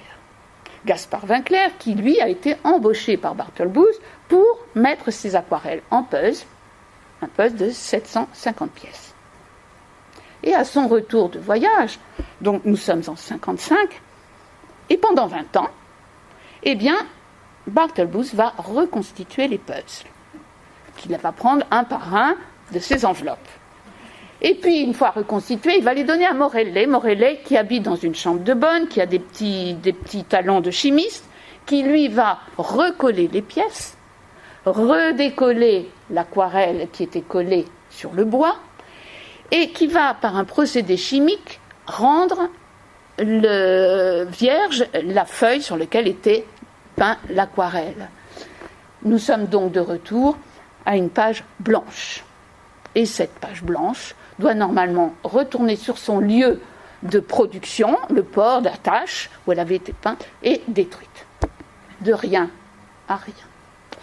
Alors, ce qui est intéressant, si tu pouvais passer la vidéo 4, ce qui est intéressant de voir, avant de continuer l'histoire, c'est que Pérec, et nous ne sommes pas dans la fiction, a eu un projet, pas identique, mais un projet quand même un peu équivalent. Non, là, je vais vous présenter un autre travail que je fais depuis des années, qui s'appelle, pour l'instant, ça s'appelle Les lieux. Et c'est assez drôle parce que c'est un travail qui est, comment on dit, dans le temps. C'est-à-dire, j'ai choisi des lieux à Paris, et je décris ces lieux, j'ai choisi 12 lieux. Et chaque mois, je décris un lieu, je vais à cet endroit-là, et je le décris.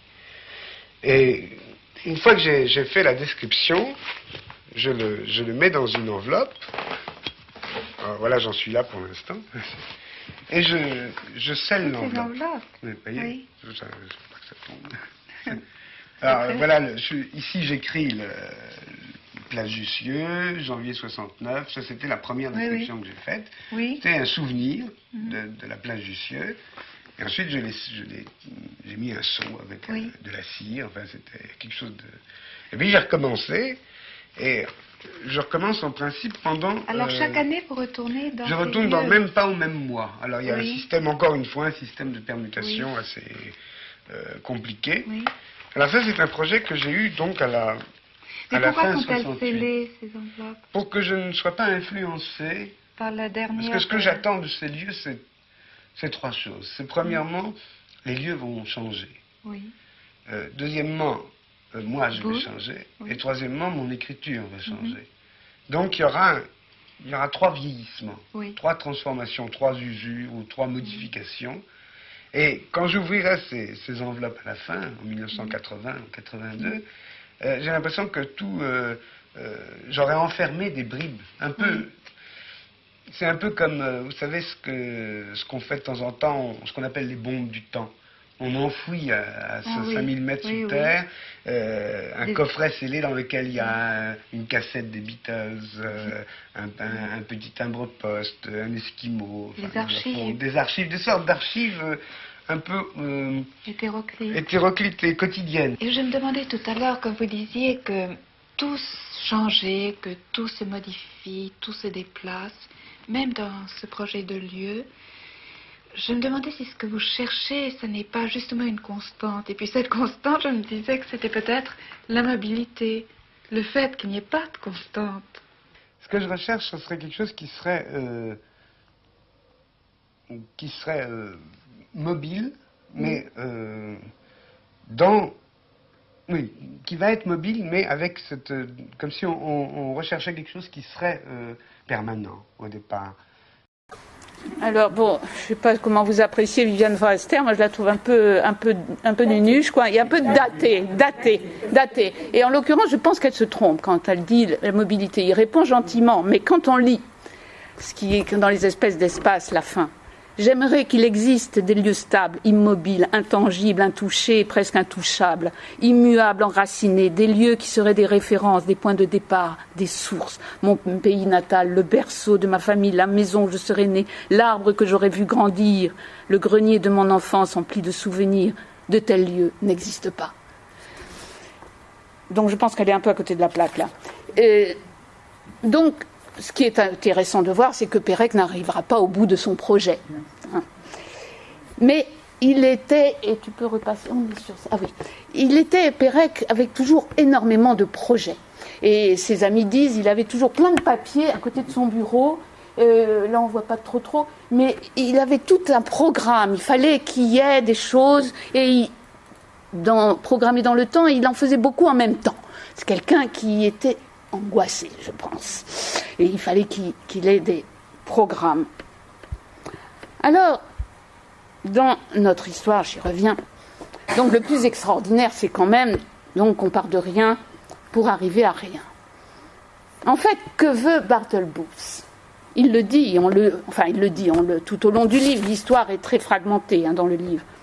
Face à l'inextricable incohérence du monde, il s'agira alors d'accomplir jusqu'au bout un programme restreint, sans doute, mais entier, intact, irréductible. Il nous dit aussi, il voulait que le projet tout entier se referme sans laisser de traces. Il voulait que rien n'en subsiste, qu'il n'en sorte rien que le vide, la blancheur immaculée du rien, la perfection gratuite de l'inutile. Alors ce mélange de quête de la perfection avec le vide renvoie au nom du personnage. Déjà Percival, on entend Perceval, quête du Graal. Mais Barthelbus est en fait la jonction de Barnabus, qui est un livre de Valérie Larbaud, et ce livre décrit un homme richissime qui voyage tout le temps en quête d'absolu. C'est un peu Valérie Larbaud lui-même d'ailleurs. Barnabus, Valérie Larbaud, mais c'est aussi Bartleby. Et Bartleby, c'est Melville, le fameux mélancolique, cet employé de bureau qui préférerait ne pas. I would prefer not to. C'est très célèbre et c'est un livre très poignant. Et donc nous avons Barthelbus, ce mélange de richissime, il peut se permettre de voyager dans le monde entier, mais de vide, de pourquoi. Et le nom du deuxième personnage, Vinclair, Gaspard Vinclair, n'est pas étranger à qui a lu un peu Pérec. Il est évidemment en particulier dans W ou le souvenir d'enfance, celui-là. Mais il est, ce qui est intéressant de voir, il était déjà le héros du Condottiere. Et ce Condottiere est moins connu de Pérec, tout simplement parce que c'est son tout premier roman qui n'a jamais été édité de son vivant. Il n'avait eu que des refus pour ce livre. Il en était fort attristé, mais ses copains eux-mêmes disaient, tu sais, ton bouquin, c'est pas terrible, quoi. Et donc, c'est un peu normal qu'il ne soit pas édité. Mais il va finir par être édité, je crois, en 93, je crois. Et là, ça devient très intéressant parce qu'on retrouve ce qu'on verra plus tard, et on retrouve en particulier déjà ce Gaspard Vinclair. C'est quand même assez étonnant. Gaspard Vinclair, oui, alors, je ne vais pas rentrer là-dedans, mais d'où ça vient? En fait, il y a un mélange de Gaspard Rosaire, de Gaspard de la nuit. En fait, bon, il y a là-dessus toute une glose sur le nom de Gaspard Vinclair. Mais bon, j'arrête. Je reviens à l'histoire. Donc, Barthelbus va devoir reconstituer ses peuples. Enfin, il pas qu'il doit, il veut bien le faire. Mais il va s'acharner à reconstituer les peuples avec méthode, avec minutie. Mais Gaspard Vinclair lui a tendu des pièges. Gaspard Vinclair est perfide. Et il entend susciter chez Barthelbus un désarroi chaque fois renouvelé. Parce que vous savez, quand on fait des puzzles, il y a des trucs, on met des couleurs ensemble, les formes et tout ça. Et l'autre est suffisamment malin pour qu'à chaque fois il dise « va faire ça, donc je vais faire autre chose ». Il est perfide. Et donc, du coup, Barthelbus, souvent, a la sensation d'être un imbécile absolu. Et il lui arrive de piquer des colères terribles, d'envoyer tout valser, etc. Mais il s'acharne. Seulement, en 72, donc nous ne sommes pas au bout de l'histoire. L'histoire devait se terminer en 75. Nous sommes en 72. Valène rencontre Barthelbus dans l'escalier. Et qu'est-ce qu'il voit? Il y avait dans ce regard de Barthelbus qu'il évitait, il y avait dans ce regard qu'il évitait quelque chose de beaucoup plus violent que le vide. Quelque chose qui n'était pas seulement de l'orgueil ou de la haine, mais presque de la panique. Quelque chose comme un espoir insensé, comme un appel au secours, comme un signal de détresse. Mais oui, car Barthelbus perd la vue. Ça, il n'avait pas prévu. Et il essaiera de continuer ses puzzles par le toucher. Il n'y arrivera pas. Il demandera l'aide de Véronique à Talmont, mais nous arrivons là à la fin de l'histoire. Nous sommes au chapitre 99. Je vais vous en lire un peu. Barthelbus est assis devant son puzzle. C'est un vieillard maigre, presque décharné, au crâne chauve, au teint cireux, aux yeux éteints, vêtu d'une robe de chambre de laine bleue, passée, serrée à la taille par une cordelière grise. Je saute un peu. C'est le 23 juin 1975, et il n'est pas loin de 8 heures du soir. Madame Berger, revenue de son dispensaire, prépare le repas. Madame Altamont se maquille, les Réoles viennent juste de finir de dîner, etc. C'est le 23 juin 1975 et il sera bientôt 8 heures du soir. Dans sa cuisine, Sinoc ouvre une boîte de Pilchard, le docteur d'Indeville termine l'examen d'une vieille femme, Isabelle Gratiolet fait ci. Chapitre, à chaque fois, c'est un paragraphe. C'est le 23 juin 1975 et il est près de 8 heures du soir. Mademoiselle Crespi dort. Dans le salon du docteur d'Indeville, 2 clients attendent encore. Hutting travaille au portrait d'un homme d'affaires. C'est le 23 juin 1975 et il est presque 8 heures du soir. Joseph Nieto et Tel Rogers se préparent à descendre chez les Altalmont. Dans les escaliers, des commissionnaires sont venus chercher les malles, etc. C'est le 23 juin 1975 et il sera dans un instant 8 heures du soir. Les ouvriers qui aménagent l'ancienne chambre de Morellet ont fini leur journée. Madame de Maumont se repose sur son lit. Léon Martial se souvient, etc. C'est le 23 juin 1975 et il va être 8 heures du soir. Assis devant son puzzle, Barthelbus vient de mourir. Sur le drap de la table, quelque part dans le ciel crépusculaire du 439e puzzle, le trou noir de la seule pièce non encore posée dessine la silhouette presque parfaite d'un X. Mais la pièce que le mort tient entre ses doigts a la forme, depuis longtemps prévisible dans son ironie même, d'un W. Fin de l'histoire, d'un W. D'un W. Quel échec! Quel échec! Et quelle vengeance! Quel échec! Il devait remplir 500, il devait reconstruire 500 puzzles. Il en est au 439e, et ce 439e, à la place, la dernière place, il ne peut pas la poser. Gaspard Winkler l'a piégé. Il n'aurait pas pu le finir, de toute façon. Il n'aurait pas pu finir de toute façon, puisque Gaspard Winkler a piégé. Et alors, avez-vous bien compris ce qui s'est passé? C'est que cette histoire que nous raconte Pérec pendant 600 ou 700 pages, en fait, elle dure quelques minutes. Nous sommes quelques minutes avant 8 heures du soir, le 23 juin 1975. Et donc tout ce qui est repris à la fin, c'est, vous reprenez chaque chapitre et vous avez exactement l'action. Ça, c'est comme, si vous voulez, un tableau figé, et hop, tout d'un coup, on l'anime. Mais le tableau est là. Et c'est passé quelques minutes avant 8 heures du soir, le 23 juin 1975. Il y a, je vais y revenir, mais il y a un épilogue. L'épilogue, c'est Serge Vallène, et donc là on est un peu décalé dans le temps, on n'est plus quelques minutes avant 8 heures du soir. Nous sommes 2 mois plus tard, et Célia Crespi trouve Vallène mort. Il est 4h10, non? C'est trop long, excusez-moi. Et mais j'en ai plus pour très très longtemps.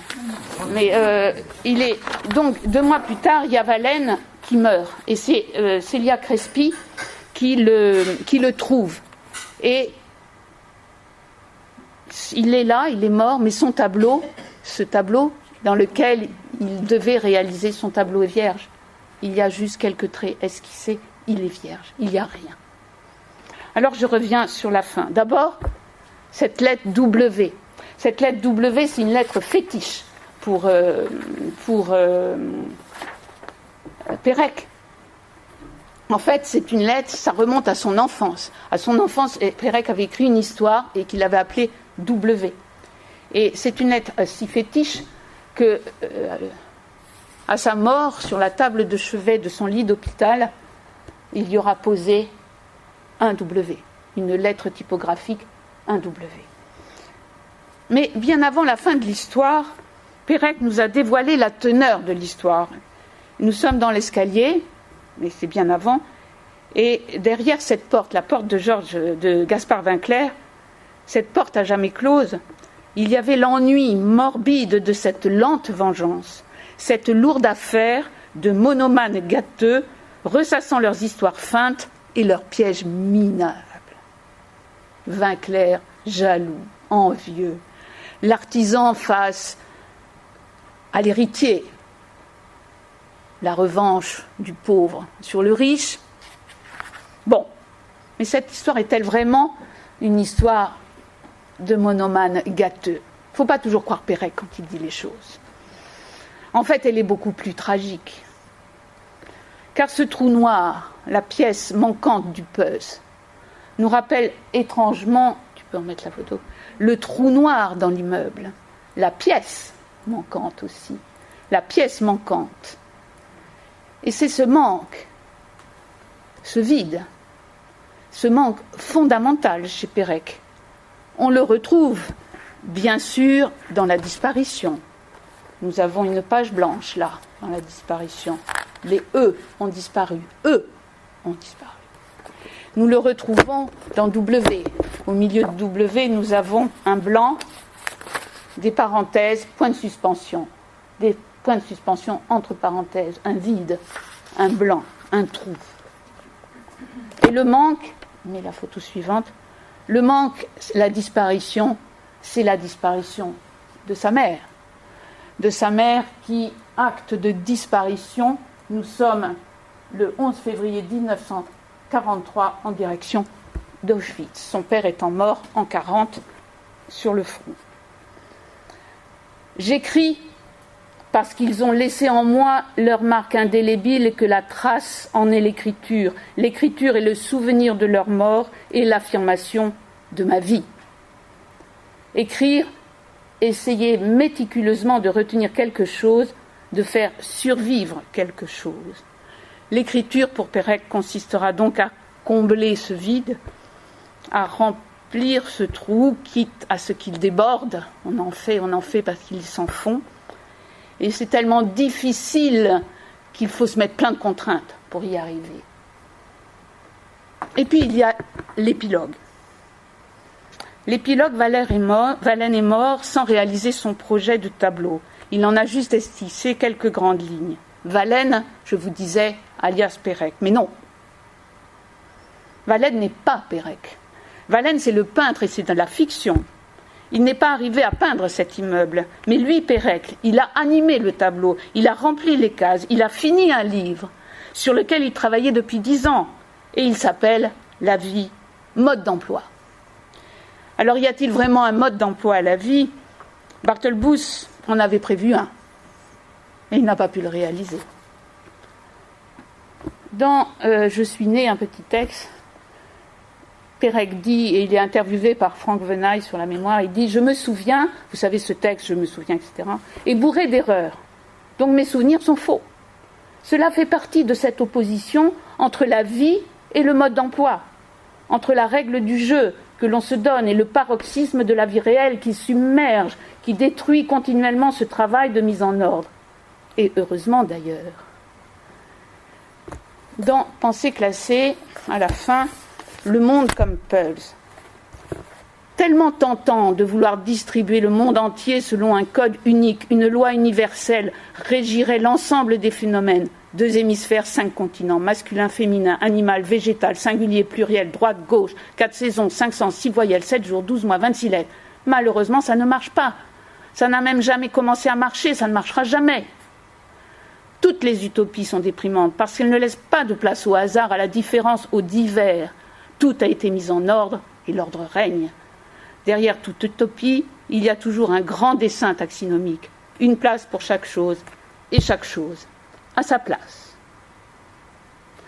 Le dernier chapitre, le 99, est donc le seul à présenter une épigraphe. C'est une citation de Pérec lui-même, tirée des Revenantes, qui dit cette chose: « Je cherche en même temps l'éternel et l'éphémère, que des E. » Eh bien, l'éternel, qu'est-ce que c'est? Reviens à la première. L'éternel, c'est ce qui reste, c'est la trace. c'est pour Pérec l'écriture. Je ressuscite. Et l'éphémère, l'éphémère, c'est la vie, parce qu'il y a la mort, c'est l'éphémère. Il n'y a qu'une chose importante dans la vie, c'est l'énergie, dit Pérec. Alors l'énergie, Pérec en a beaucoup, il en a dans sa soif de savoir, dans sa passion du jeu, dans son travail d'écriture, bien sûr. Et alors je retiendrai volontiers comme titre, le premier titre que Pérec donnait à la vie mode d'emploi, c'était juste « La vie ». Alors je pourrais m'arrêter là, mais 2 minutes encore, 1 minute. Italo Calvino, qui est mon autre cher écrivain, dit ceci dans la préface de Disparu d'hiver. Le processus de la composition littéraire, une fois démonté et remonté, le moment décisif de la littérature deviendra la lecture. Alors c'est ce que je viens de faire un peu, démonter, voir montrer comment la structure oedipienne, le livre, que cette structure oedipienne relève un peu du jeu, que c'est un jeu sérieux. Et je voudrais donc, je vous promets que je finis, je ne sais pas donner une définition exacte du jeu, dit Pérec. C'est d'abord une activité gratuite, qui n'a d'autre référence qu'elle-même, qui se consomme en se réalisant, qui n'a pas d'au-delà. Et quand on a terminé cette activité, il n'y a plus rien d'autre. On n'a pas obtenu quelque chose, sauf le plaisir. De même, la lecture d'un livre. Pour moi, à la fin de la lecture, le livre est fini. Il reste tout le plaisir qu'on a pu prendre à lire, à se faire raconter une histoire ou des histoires. Voilà, et ce que je vous suggère, c'est vraiment d'oublier tout ce que je viens de vous dire, de lire sans contrainte et d'y prendre du plaisir. Voilà.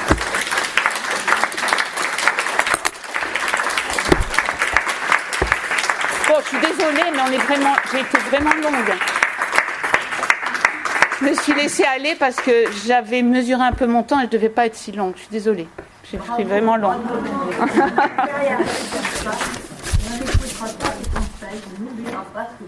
Ah ben, à la fois.